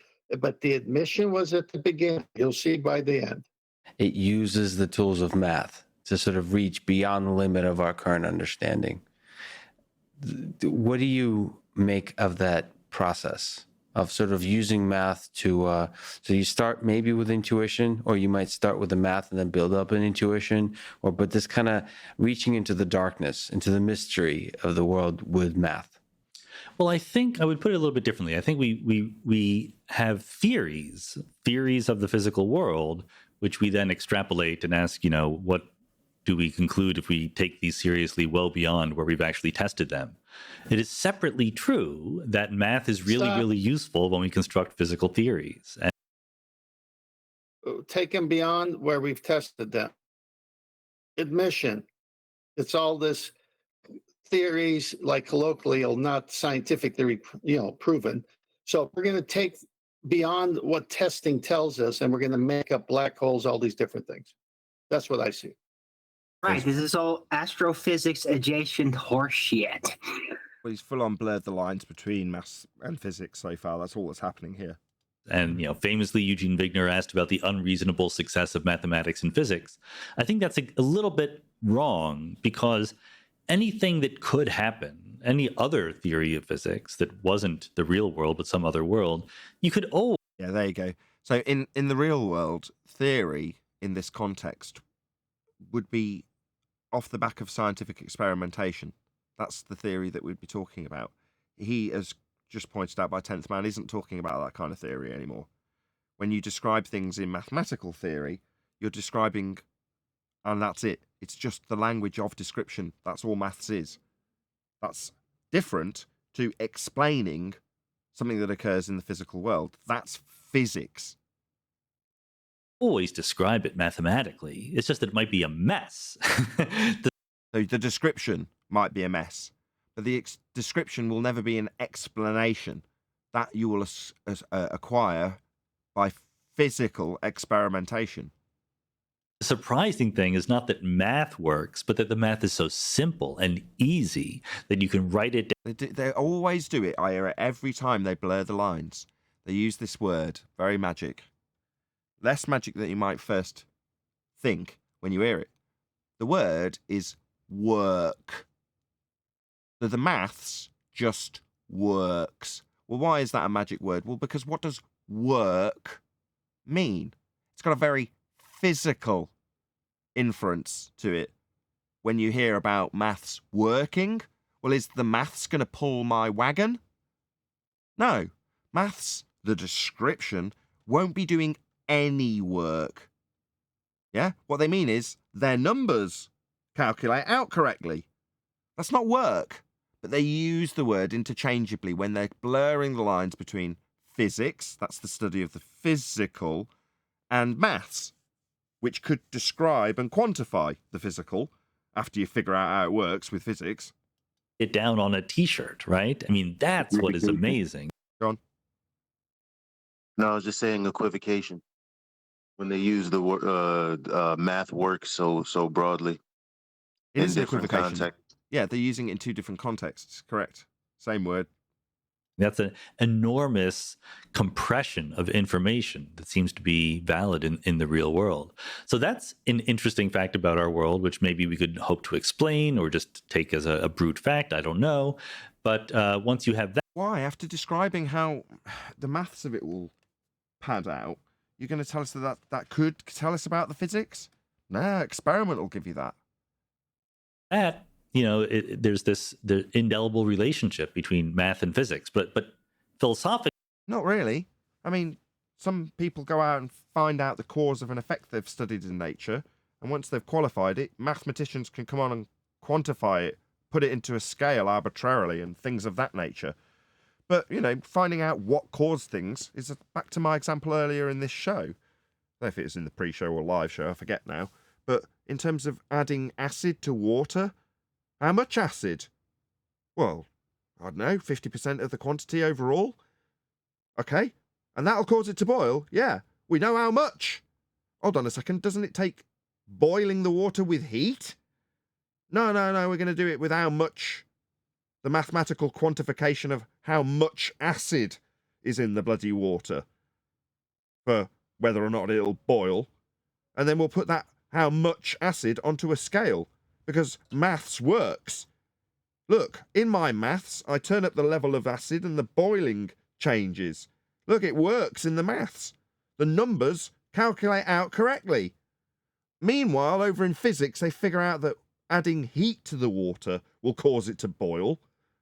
And it doesn't matter whether mathematicians gave a scale to the acid quantity. First, you need the cause. Then you can apply your descriptions. Describing things is something that anybody can do. After you know what you're describing and how it works.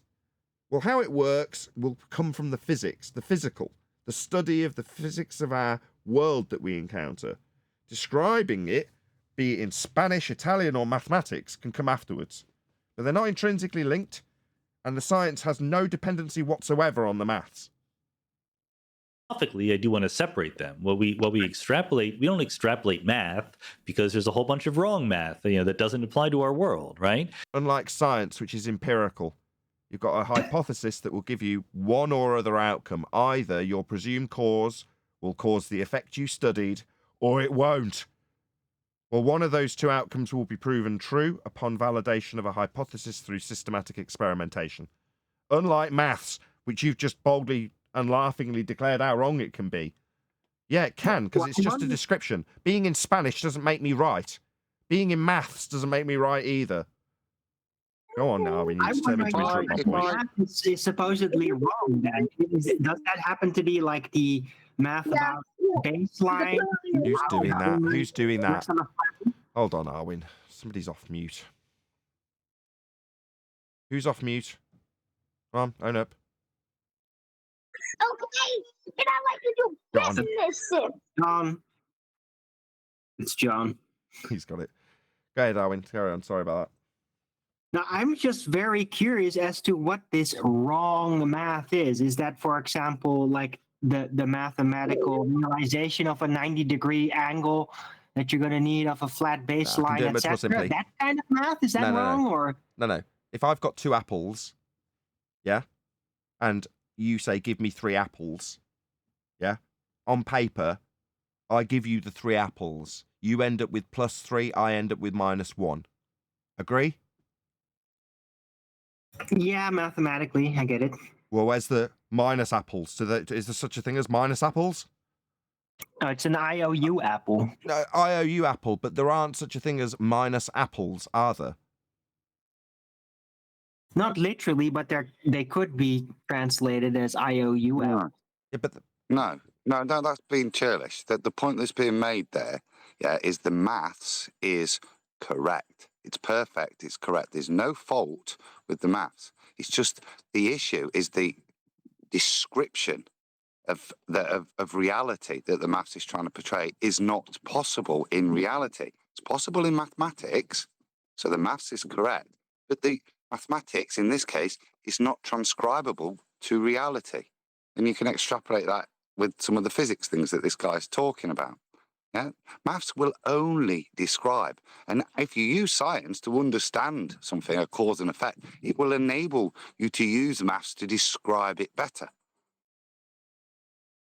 Right. Well, let me give an example. Let Brian Let give me an give a example. quick- Keep it brief, though. Go ahead. Well, yeah, fraction banking, where they don't have the actual physical gold to back up the zeros they put on your screen. Right?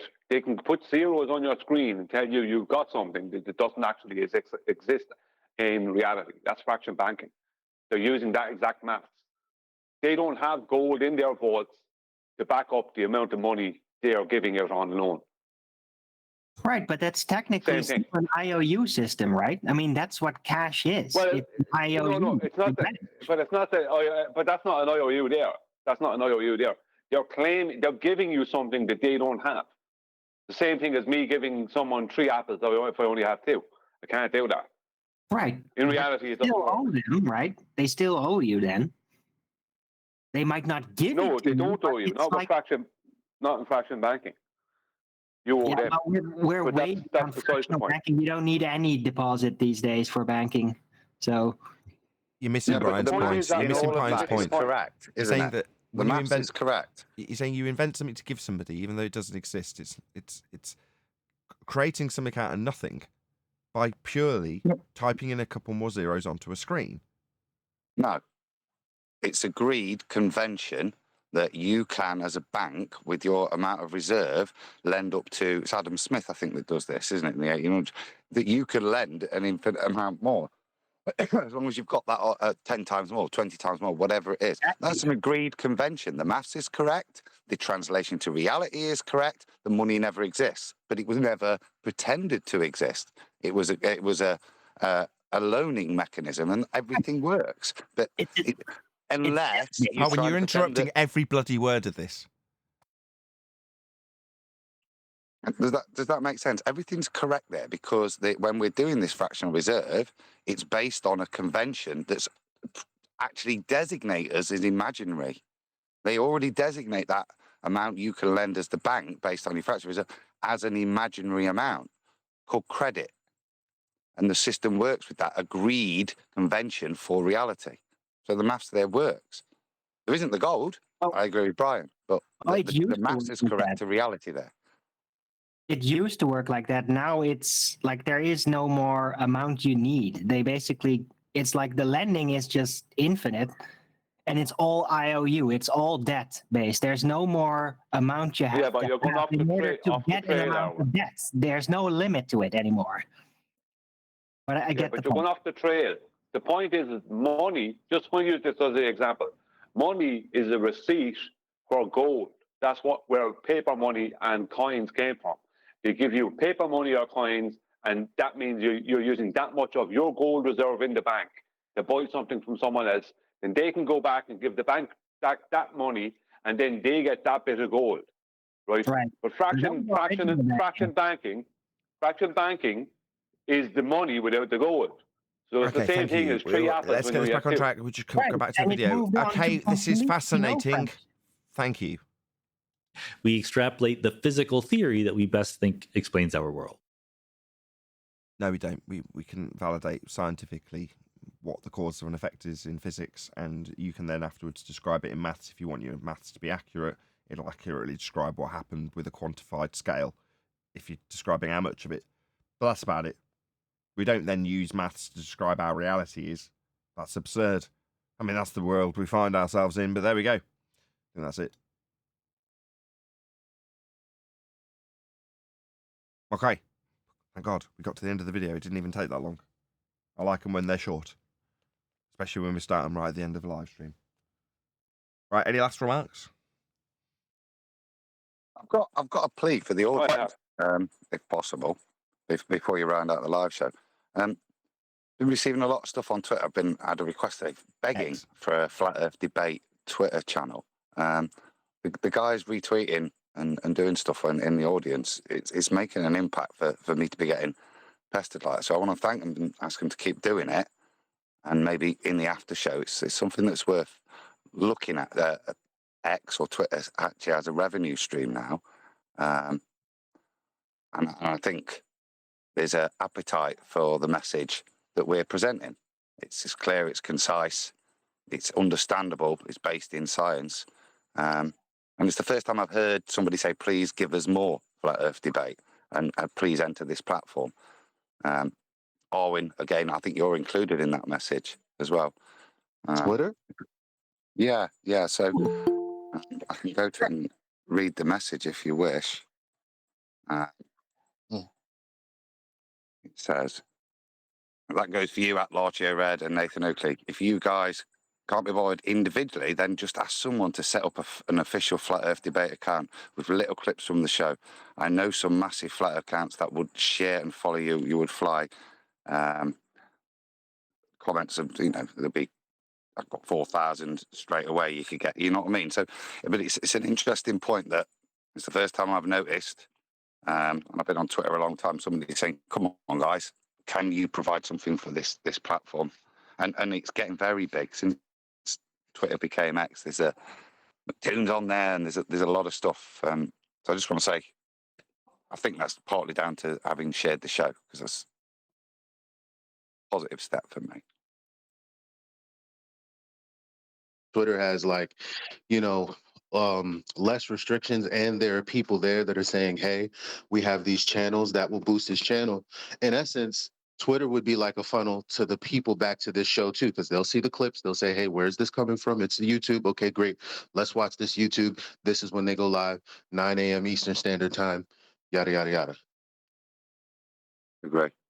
Okay, you're saying you want me to develop an official Flat Earth Twitter channel? Okay, I can do that.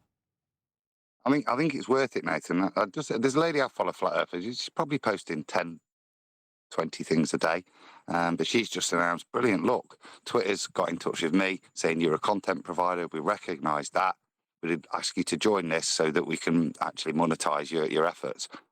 They're actively seeking that for things. And then couple that, like I say, with an actual consumer demand, should we say, it seems a sensible time to maybe put an effort in. Not just you, but there's a lot of us. We have a lot of content between us that's shareable, digestible, and could be used on that account. Yeah, I have no problem with that whatsoever. I'll do that. Well, if one of us, I make videos, I would totally share one of my videos on the FED account. I know, I mean, I can put it through Nathan first if he wants to watch the video and say if he wants to share it along. I definitely want to watch it first if you'd made it. I mean, let's be clear. It's certainly reasonable. We check what you do. But, I understand. But you'll put my shows unconditionally, right, Nathan? Oh, yours would go straight up, Arwin. I wouldn't even check them. I'd just publish yours.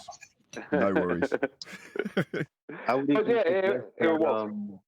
I would even suggest a schedule, because obviously FED as a whole is the show, would be the main 7-day thing, but then you can have a specific day where Brian's video gets posted and it did, label it something like very snappy, like Brian's 10 this or whatever on Wednesdays or however it would be. And there are multiple, not all of us have channels. So the few of you guys that do pump out content all the time, you could also get a day scheduled so that people begin to get familiar with, okay, I know this is going up at this time. I love this Wednesdays. Oh, where's Brian from? FED. Oh yeah. You know what I'm saying? Like, oh man, I'm glad that we're talking about this because this should have blown up a long time ago. It's just that we're not doing it. Well, I think if it's something we can all, if I just took something out, I don't tweet enough, etc., etc. But the combined contents, little shorts from that day's video that anyone can make, not just Nathan or like me or Brian, going to some of our own content and putting things to put on there. It's then in a place that's going to get a lot more traction. They back to the YouTube channels, but also be seen by a lot more than maybe just me putting out on my channel or Brian on his. It's got a prime slot, a decent channel that is what would advise you less noticeable content because of who's putting it out. If we could get a FED Twitter account with all those bits, we all, like Arwin as well, we're all going to get that feedback positive to the YouTube. But it means that our content will be seen by 10 times the more people than if we put it out ourselves. So it's a win-win all round, especially if we start to contribute as the panel members. I feel like we're putting a lot on Nathan when we could be doing a lot of this ourselves. No, I've got no issue. I've got the time to do it now. What I would have spent tweaking a computer, I've now, admittedly, I've got a bit of my life back finally, but it means I do actually have time to do those sorts of things. I'm already looking it up now. It's like, because I'm not staring at temperatures, so I've got no issue. It's not a problem. And we are doing it. Sorry, Neil. Go ahead. Has this gone through the union rep? But that we are, John. We are doing it. We're talking about us using our manpower to collect clips from the show that we're all on. We're just funneling it through one source so that it could be more concentrated, so that we can get faster results and collapse timeframes. You guys, Eli, you've got all the stuff you do on Discord. We're not there, but that can then get. Nathan's not there, but if that's being pulled in little clips onto a Twitter feed, just as extra, there's some great conversations there that help. So the library is vast, I think, if we pool our resources. As John said, it's not about getting Nathan to do. I'm not asking Nathan to do more other than maybe set the account up, and he can use his shorts there. But if we contribute, I think you've got a decent amount of output that you would generate each week based on our interactions. And I did have, I had an amazing conversation over at Earth Awakenings. Essie was there. All the typicals were there. And I was talking about the scientific method, and because the Jaren conversation came. Well, the idea. Well, the fact that you and Jaren are going to have a conversation on Thursday came up, and everybody started speculating as to how it would go and what FED would do. And I said, hold on. But you guys do know Nathan's his primary reason for going on there is to lay out what the scientific method is, specifically because Jaren is disagreeing with something that Nathan doesn't even stand for, which is pseudoscience, and he has to understand that. We had a lengthy conversation about that. A lot of guys were on board and were like, yeah, you know what, that makes sense. It seems like they're talking past each other. I accepted that. I said, whatever. The bottom line is he's not rejecting anything we're saying. He's rejecting what in his mind is science. It's totally separate from what we do here. And I wanted to lay that out to those guys. Those guys agreed. Essie was like, I got to hand it to you. You actually come in here. You actually talk to us and you make good points. And I agree with you. And I was like, right on, man. I can't wait till Friday. Eli, have you listened to the show that was posted by Jaron the very day that that guy came in? It was bad. I know. Okay, okay, hang on. Your points are good, and that really is the problem: pseudoscience versus real scientific method. But what Jaron said on that show is that Nathan has to apologize for being a scammer and admit the scientific method can't prove things. That's what he wants. I'm almost there. So I don't know why Thursday's even going to happen because it's going to erupt. Yeah, Can't wait till we spoke Friday. about we spoke about that as well. And the beautiful thing is, instead of everybody bickering about what the conversation is going to be about versus what it should be about, I kept steering it back to what it was supposed to be about. Because I was like, okay, Jaron's calling Nathan first of all, let's get it right. Jaron started it. Okay. So number two, he's calling him a scammer about something he doesn't understand. And he doesn't even agree that science proves things. So again, I had an audience agree with me. It's like, how is Nathan going to apologize for something he does not, Jaron doesn't understand? That makes no logical sense. It's nice that you're able to do that without Jaron there, but if you watch that video, Jaron says he doesn't care at all. And this is what his stance is. And as peaceful and as logical you made it sound, I hope it turns out that way. But No, I don't see it happen. Well, I don't care. Look. If Nathan is going to put it out logically the way I did it, I'm sure he'd be better at it because I've learned from him and the rest of you guys. The only thing that's gonna happen if Jaron has some sort of bad allergic reaction to it is that his audience will see that that's an unjustified reaction. That's all I care about. I don't give a damn about what Jaron thinks, feels at the end of the day. Yeah, you. What you're You're saying, gonna- I'll be done, Brian. I'm in the car. I'll Holy be done. shit. So I'll you're be going to done. entertain Hanoi Jane? Really? That's amazing. Why does he still have a channel? Why are we even talking about him? That's my question. Because you didn't get the memo. Did everyone just holy shit? Did everyone just forget? Do I have to start sending out Adderall to everyone? Oh, we already had the conversation that Nathan's going to talk to him on Thursday. That's what we're talking about. Hold on, this sounds like a criticism that should be leveled directly at me. Go ahead, QE. No, it's not being leveled directly at you, although you're part of it. Not directly at you. My question still stands. Did everyone all forget? No. No. Well, I've been trying to answer your question. I know you're not including me in that. Hang on, Neil. 1 second. You leave me speak. I've been trying to answer your question. He still has a channel because a load of people are still subscribed to him. That's why he still has a channel. We can't stop them. But, what can we do? If Nathan's going to speak to... Yeah, we don't need to do anything. He's going to hollow out his own channel. I wouldn't entertain him. I wouldn't. I don't think he's worth entertaining.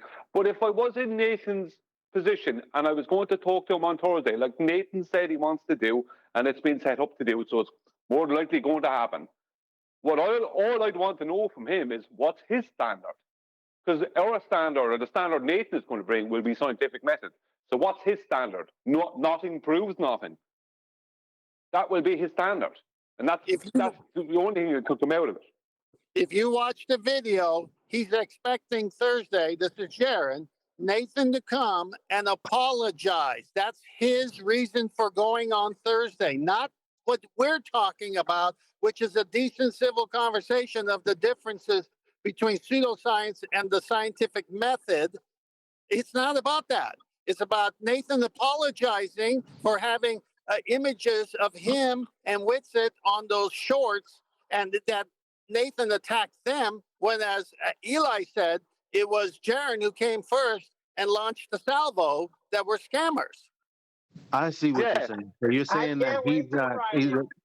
Yeah, we know. So what you're saying is you doubt we're even going to get to have the conversation because he hasn't agreed to talk about the scientific method. He's agreed to hear Nathan apologize, which obviously won't happen.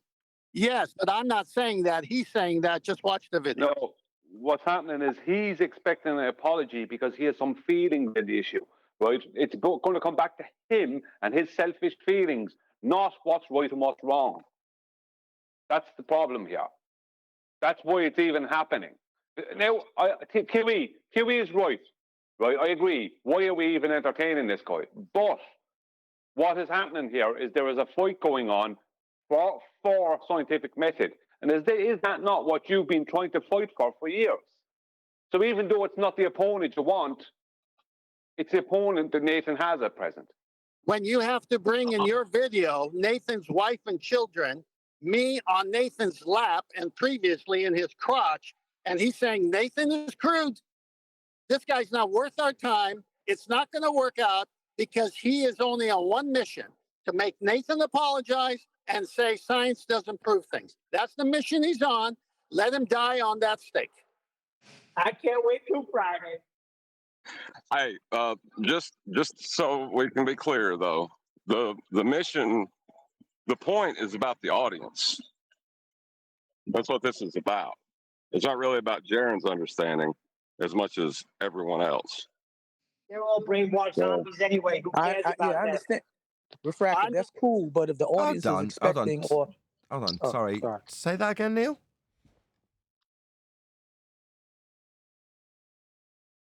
I said they're all brainwashed morons. Who cares about them? We have a message we send out every day.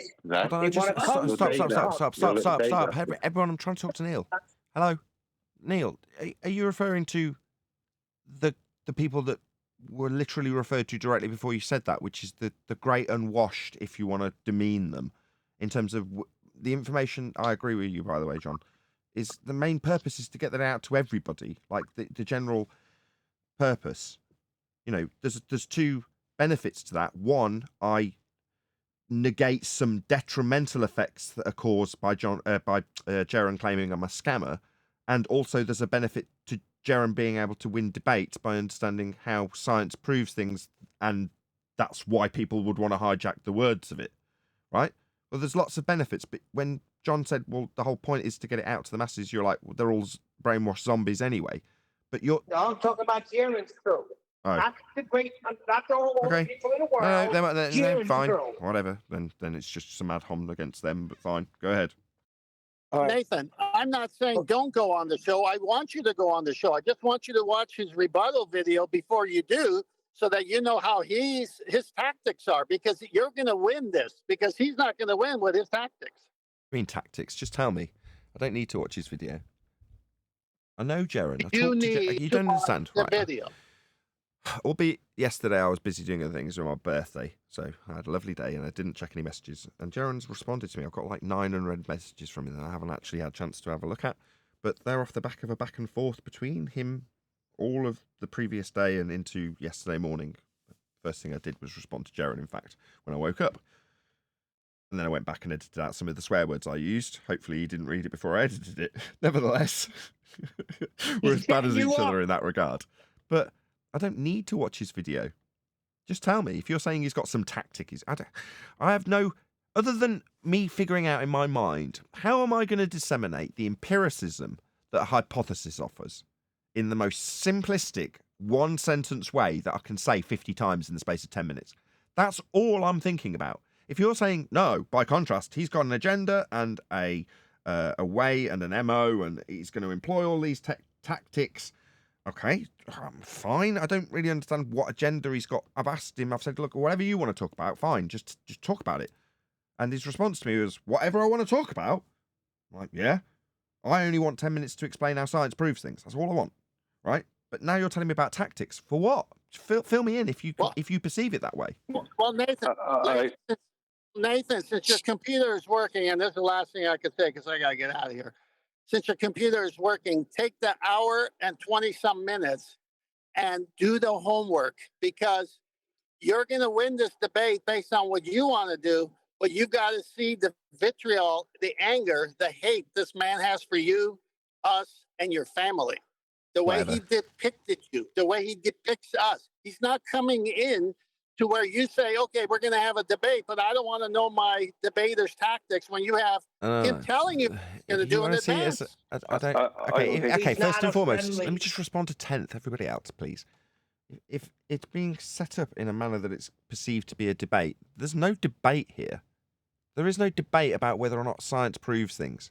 Right? It's advanced humanity enough for me to be pretty confident that I'm not there to debate that. I'm there to explain it to someone who doesn't understand it. Now, if I fail, then so be it. However, you won't it's have not the chance. You won't have the chance. That's the point. He is not, he wants first an apology. Then he wants you to deny the scientific method. And then there might be peace. That's what his terms are. Well, let him air whatever. those terms. Let him air those terms, guys. Yeah. What is right? What's wrong with that? I mean, if that's what Nathan walks into, very easy day for him, isn't it? Doesn't That's even what need I'm to respond. saying. That's what I'm saying. No, Nathan is better off. Nathan, first of all, belated happy birthday, right? Happy birthday. Oh, thanks. Secondly, no, you're better off, in my opinion. Now, Tenth, you can disagree with me. Not listening to any of that. You're better off just turn it up there, nice and calm, and do what you do. Whatever response you get doesn't matter, because they don't have an argument on this matter. No, that's my point. It isn't an argument. It's a lack of understanding. It's ignorance. It's however you want to call it. Now, I don't want to use demeaning terms, but that's what this boils down to, right? Now, if you don't mind if I jump in, Nathan, feel free. I just want to kind of like in a few things, if you don't mind, in regards to Elijah talking about the conversation yesterday in Geos. Totally agree with him. I think along those lines, that's what's being misunderstood here. And like I was saying, I think the way you and Jaron are looking at it, it just needs to be maybe it's like a miscommunication. Maybe I don't know, but it's gone to a negative place. Yes, but can I explain that maybe the miscommunication? You brought it up. explanation- Let me just explain it. Go ahead. The miscommunication is as follows. Jaron is actually 95% correct because what he has identified is a bunch of pseudoscience liars. But they don't say pseudoscience when they make their bullshit claims that Jaron can easily show to be wrong. Now, because they say science, incorrectly, Jaron has taken it to mean, as read, that they are actually doing science and it's not proving anything. Well, he's right. Right. Yeah? He's 99% of the way there. It's just one subtle incorrect thing that he's got. No, the reason all these people are bullshitting and saying they've got science, which you can show easily isn't provable when they're saying it's science, is because they never had science. They were just using the words because the words mean proof. That's why they're using them. Right. But they never had it. But that doesn't mean that science doesn't prove. It means that everything you've identified as being claimed to be science, actually pseudoscience, doesn't prove. So he's 99% of the way there as far as I can tell. Now, when I challenge what I agree. fucking hell. When he has done Been there. Sorry. When I can see that he's done all the research and correctly identified bullshit pseudoscientists and correctly ascribed them as liars not proving things, I see it as most of my job has been done. But where the distinction needs to be drawn is where we have fallen out and reached loggerheads, because far be it from me, as far as Jaron is concerned, to tell him that every single bullshit scientist who's lied to him and he can prove it is ever going to be shown to be proving things through the method they say they're using when they say they're scientists. No, they're not using the method. That's what I've got to get across to him. If they were, they'd have proof, and it's why they're using the words. Okay, I'm done. Welcome to I agree second with grade. that. Just Welcome and to the second thing grade. is that, yeah, it was the repetition. thing is that- by the way. oh, sorry, Hal. And it's something that I've taught on for 7 years. In every single science presentation, the first thing I lead out with is this topic. I think you'll find Brian about must be more than a couple of weeks, more than 7 years ago, was covering this scientific method stuff. Pretty sure. I got it. Yeah, from yeah, Brian. absolutely. A lot. Yeah, And I 15 just days. also Brian, I also just Nathan, wanted to. there's one that has just with what you said, and it is really important. When we do the scientific method, even if it all goes tits up and our ideas, we're still able to accept the null. Okay, we still prove things, and this is the trouble with these pseudoscience experiments. Even at the end of it, you can't even accept the null because the methodology, the empiricism, isn't there. The experiment doesn't define. Yeah, it's a lot of the scraps set up to accept the null, which is a quasi way of doing things. But if we can get that message across of, like you say, he's 90 odd % there, I won't go that high. That's actually more lofty than I'm necessarily, aiming but for, Adam. Sorry to cut you off. You're correct. And yes, that would be a fantastic outcome. I'm actually not aiming that high, believe it or not. So my aspirations for Thursday are as follows. Right, there might be two, but mainly one. I want to explain hypothesis construction, but not the construction in lieu of doing the experiment, but the logic behind hypothesis construction. Simply put, in one sentence, if I can get Jaron to understand that if A, then B cannot simultaneously exist alongside including if A, not B. Those two cannot exist simultaneously. Only one can be and will be true. One must be true. One must be proven. If I can get that across to Jaron by saying pretty much the same thing in as many different orders as I can fathom over the hopefully 10 minutes that it'll give me his ear, then I'll hopefully have achieved something that will then be built on to go on to step 3, experimentation. So my lower standard of goal is the logic behind hypothesis construction only. Alongside that, I said there might be a second thing. If I achieve that, I may not. I may even fail in that very low standard that I'm hoping to achieve, but I would also hope to go on to a full explanation of a dependent variable. What's a phenomena? But that's it. Those two things, the second one, which is actually step 1, ironically, are the only thing, mainly with hypothesis and the logic thereof, are what I want to focus on. Because then, when I say to 10th earlier, this isn't a debate. When I detail if A, then B, or, because it can't be and, or if A, not B, once you understand that only one can and only one must be true, proven, then I'm on to a winner for the next encounter with Jaron, where hopefully I can expand his knowledge further into experimentation. But that's it. That's all I'm trying to achieve. Hopefully you'll agree with my standard that I'm hoping to achieve. Huey's right. I think he's gonna go. I think he's gonna go the route the Globers do. That it isn't proof; it's evidence of. It doesn't matter what route he goes. Listen to what Nathan just said. He is aiming, as Huey said, for second grade level. But whatever happened, Jaron can either agree or disagree. Yeah, I'm not bothered which he does, as long as he's quite clear to the audience what his opinion is. Yeah, what you can't do is pussyfoot around this. It's quite clear. He either agrees with it, yeah, and it is a methodology for proving things, or it isn't.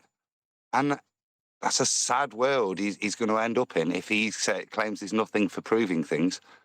Then what's he doing here?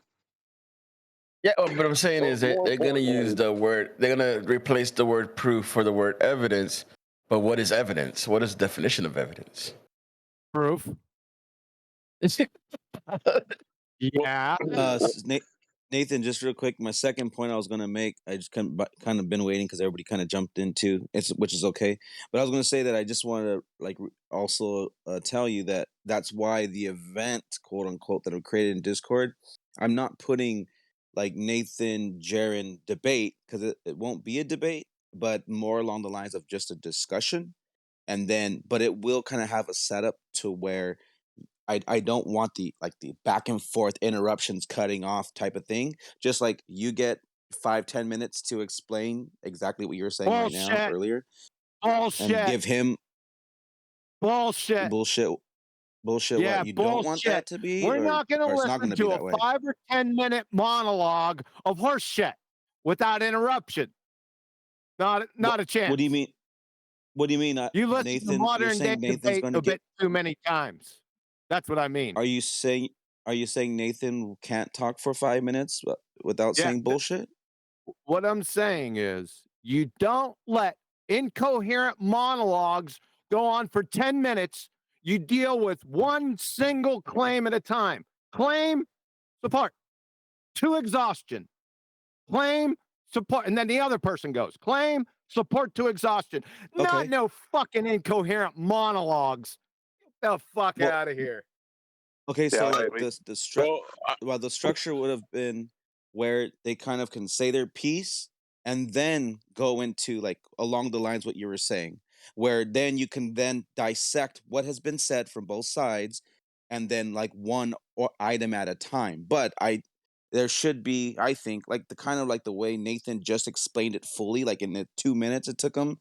Maybe only give 3 minutes. I don't know. However long it takes for someone to say their whole piece of what they're trying to accomplish, and then dive into the item by item by item, like you're saying, QE. I You agree don't with need to you. do that. The You don't need to time's do not that. the issue, is it? The time's not the issue. What I think Correct. Nathan will be asking for is not to be scattergunned with 3 or 4 different things, all of which you have an objection to.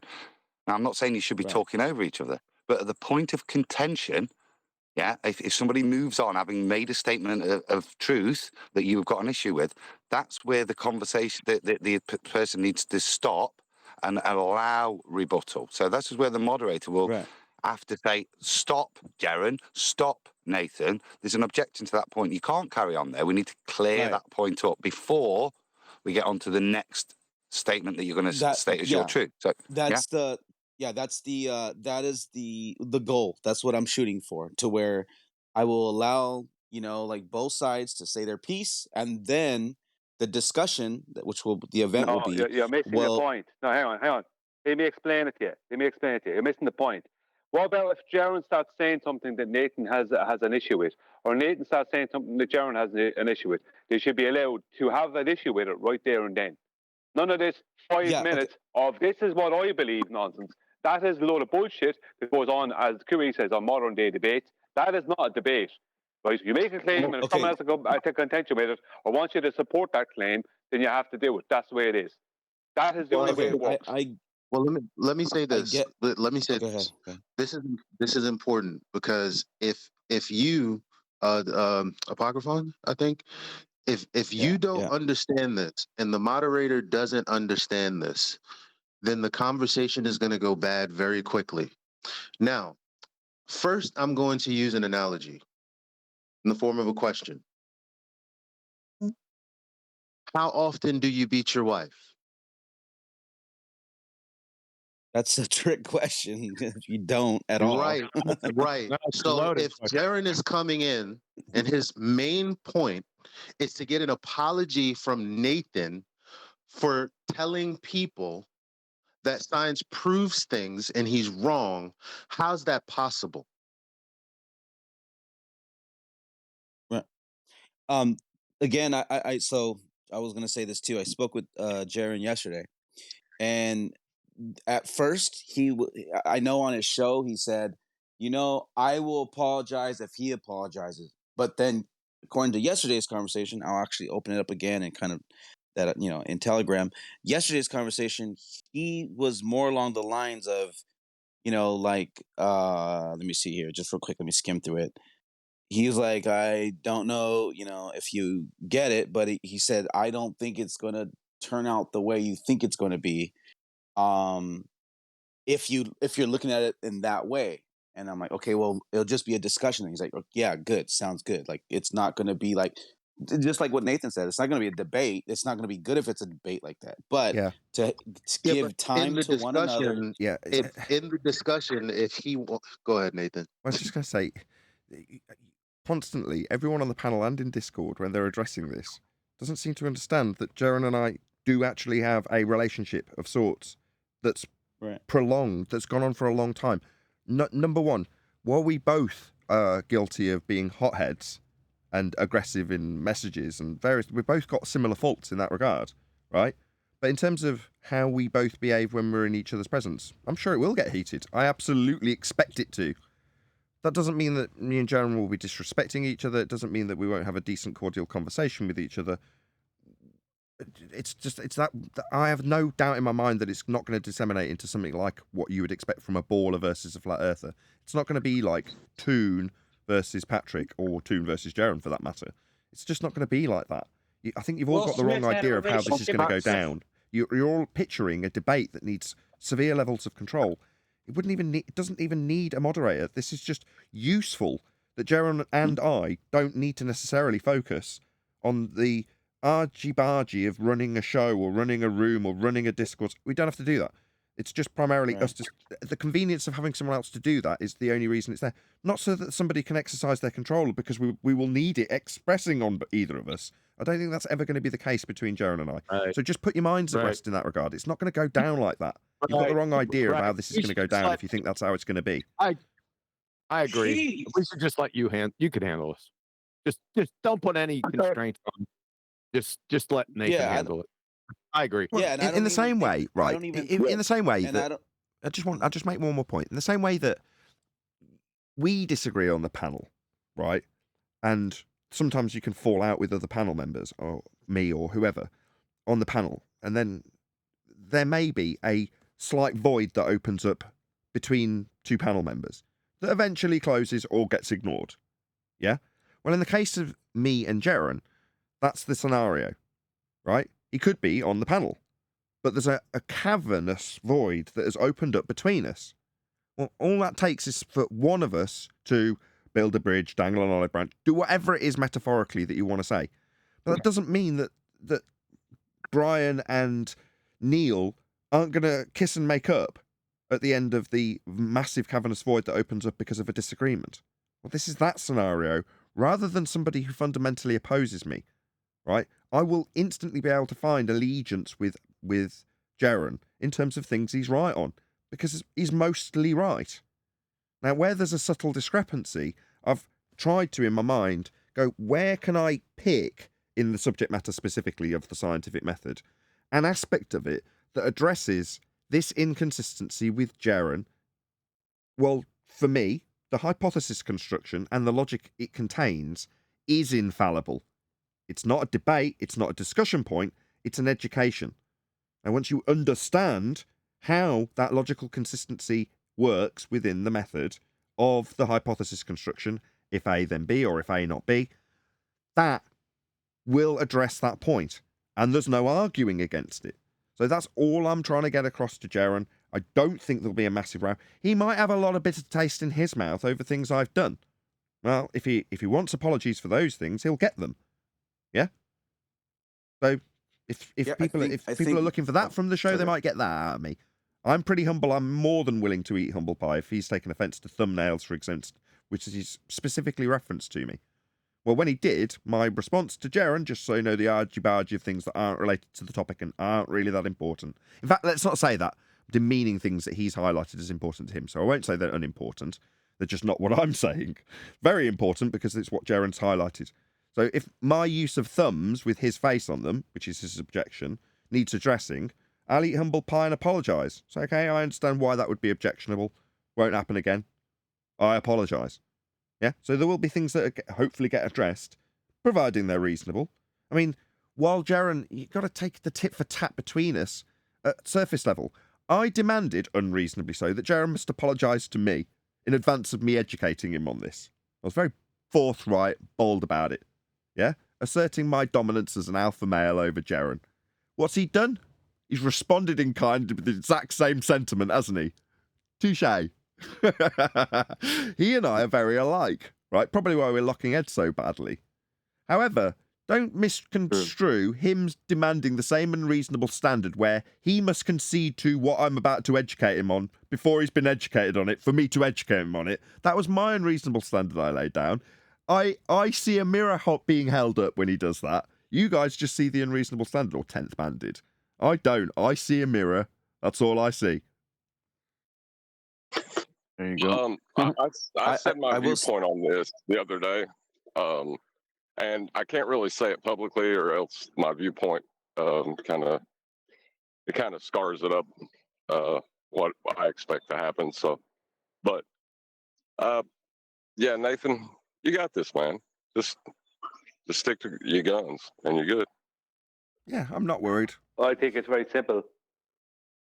Go on, I think Brian. it's very simple. I think Nathan, you're going to see the real Jaron Campanella on Thursday, and after that, you'll know who the real Jaron Campanella is.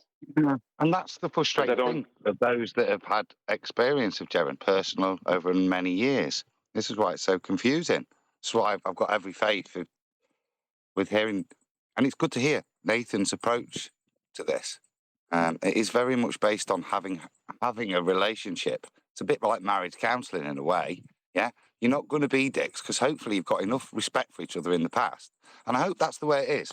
We're not like on Friday demanding you get an apology, etc., etc. Warranted or not, that we're just entering in this, and actually, that hopefully the focus can be on scientific method, whether or not it proves things, and if we can get past that. And all the lovey-dovey stuff or the emotional stuff can resolve itself. And it's interesting Adam points that out as an aspect, right? And it's very true. I don't care. The only thing that matters is the former, whether or not science proves things. Yes, that's that's all the that main comes subject out of matter. that debate. However, why has it reached this point, right? And I've said this and I say it again. When I say I don't lose sleep over Ruhif or Toon or Rumpus, absolutely true. There's nothing that they can do that would hurt me or make me lose sleep. Jaron, it's different.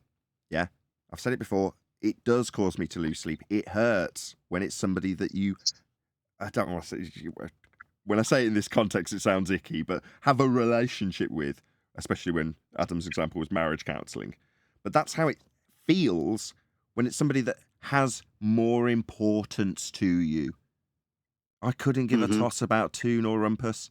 I do care, as much as I hate using these words, and you can probably hear from my stuttering and stammering, about Jaron. Yeah? He has significance. You sounded like me today. Go on with your bad stuff. I'm just saying, those are the people that can hurt you. And therefore, my conclusion to this, the reaction's 10 times worse. Yeah? You watch some divorce courts. Yeah? It gets really vicious. Okay, Why? Chris Because the people were in love. Now, I'm not suggesting I loved Jaron, but I'm just saying that when you have some emotional attachment to somebody, they mean something, they have a significance in your life. It hurts more. It's much easier for that person to hurt you, and therefore the reaction's tenfold. I'm saying that Jaron's in love with me. That's not what I'm suggesting. I'm just saying that the reaction becomes more severe when you take it a bit more personally. With Toon, it's easy when people are saying, well, how can Jaron just sit in front of this evil man that's completely opposed to us? Because it's insignificant to Jaron. In other words, Toon's inconsequential to Jaron. It's easy for him to sit in front of him, same as it is for me. Not so for them coming here, though, right? They don't want to sit in front of us because we terrify them. We wreck their world. Not true when it's Jaron sat in front of Toon. It's inconsequential to Jaron. He's not going to lose sleep over it, right? It's a different story when he and I go at loggerheads because it suddenly means something. I'll only speak for myself. To me, I do take it personally. That's the difference when it's someone on your own side. Yeah, but I'm sorry to say this, Nathan, but I think what you're going to find out on Thursday is that Jaron never loved you and was only ever using you. Yeah, for the sex. That's what it was all along, wasn't it? That's what I was Bastard. thinking. Yeah, well, I'm sorry, but that's what my prediction is that you're going to find out. I would disagree with that. Was it, Jaron? Was it just about the sex? Was it? Was it never about me? We don't know that. We don't know that. But the one thing that could, kind of get us to I get don't more care. I of need a feel shower. on this I is need a shower. What's his sign? I will say like this, a bunch of boys sitting around with their friend and telling them, like, you shouldn't get back with that girl. She's going to do this. She's going to do that. Used. You know? I feel hurt. I feel dirty. I do disagree with that. Just based on our conversations, I would disagree with that. Because I think there was a lot of respect once upon a time. Like he said, like himself, that him and his wife would listen to you like religiously every morning at 9 a.m. like or Did or he skip 6 the a.m. or science whatever. part? That's right. We used to Sorry. cuddle. We used to spoon all the time. Right, right. I It remember used to those days. So it used to mean something. But the problem, There was something. but this is all. Yeah, but sorry, hang on. I have to stop this now. This is all nostalgia and roses and make believe. On Thursday, Nathan is going to find out who Jaron Campanella really is. And after that, Nathan, your eyes will be open. Because my eyes were open many years ago. Okay. And he never. This is the guy. Sorry, guys. We This is the guy we who just called get us an agreement scammers. from Brian. Right. Brian, if I fail miserably on Thursday, in other words, he's not receptive, he doesn't want to hear it, he does actually go through with the mirroring of my sentiment that he's got to concede and apologise before getting the information out of me, right? Let's say that does actually happen. Unlikely, but let's just say it does. I'll walk away unsuccessful. I've lost nothing. Nothing. But you can't be unsuccessful. You can't. That's the point. You won't be unsuccessful. The only thing that will affect you is your present view of Jaron, and the Jaron that you viewed for several years will be shattered. Yeah, a broken heart. Yeah. That's right. That's the only weakness. Yeah, that's the only weakness. Not really. I mean, that's the chasm that you're talking about. You'll recognise the giant chasm that's opened up and what deep and dark black hole it is. No, I know what the chasm is. I'm not particularly versed. I've got no nostalgia in that regard. And I know Jaron. You know, like I say, I've known him long enough. So none of those things I believe to be true. I don't think my eyes are going to be opened. If he is particularly nasty or unreceptive, that's not going to be a shock to me. So I don't think your concerns are particularly valid, Brian. If I'm honest, I don't think my eyes are going to be open to something I'm not already well aware of. I can see the chasm. I'm trying to close it. So no, if suddenly I fall in that chasm trying to make a bridge, don't be too shocked if I climb up the sides of a very steep wall, having fell to my detriment, which may be the case. I'm prepared to accept that as well. Although I've already fallen down this hole a few times, and the detrimental effects have already scarred me. So I don't think that really concerns me either. But I'll just climb out the hill, and in 12 months when I say this again and make another attempt, don't be too shocked. I'm pretty tenacious. Brian, Nathan, at a level, the word relationship. I'd like to add something real quick. I'd like to Mhm. add something real quick there, Adam. I think Brian's definition of success of this event and Nathan's definition of success of this event are two different things. I've got very low aspirations, Brian. I've got to be honest with you. Right? Hey, I just Right? have a question for you. Right? Before Hold on a you go on- second. It Well, you wasn't don't- not- rhetorical. Hold on a second, and Adam's next. So, the definition for Nathan's success is to get through to Jaron.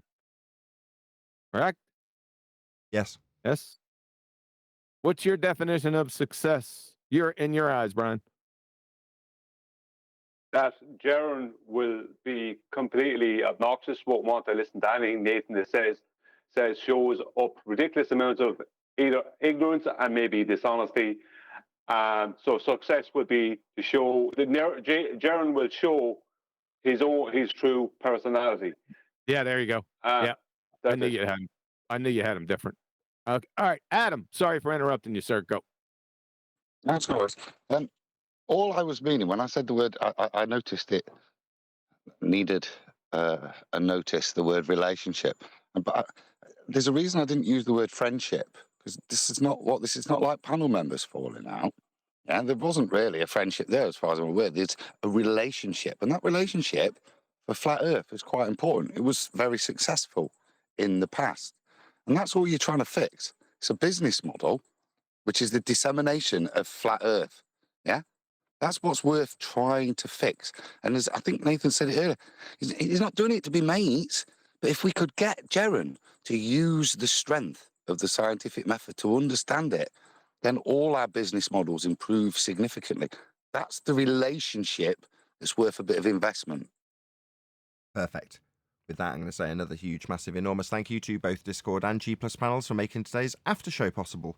And of course, a massive thank you to all of you in either Nathan Oakley 1980 or Nathan Oakley premiering streams for hopefully smashing the super chat, liking, commenting, sharing, subscribing, joining as a Nathan Oakley 1980 channel member, and all that good stuff. I've been Nathan Oakley, and I will see you all in the next video.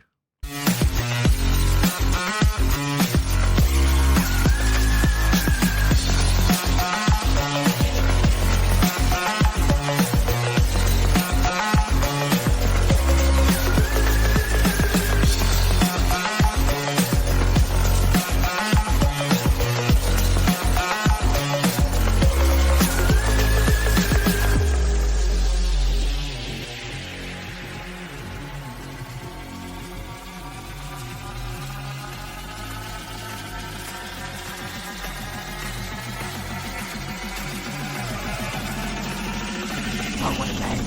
What a lovely day!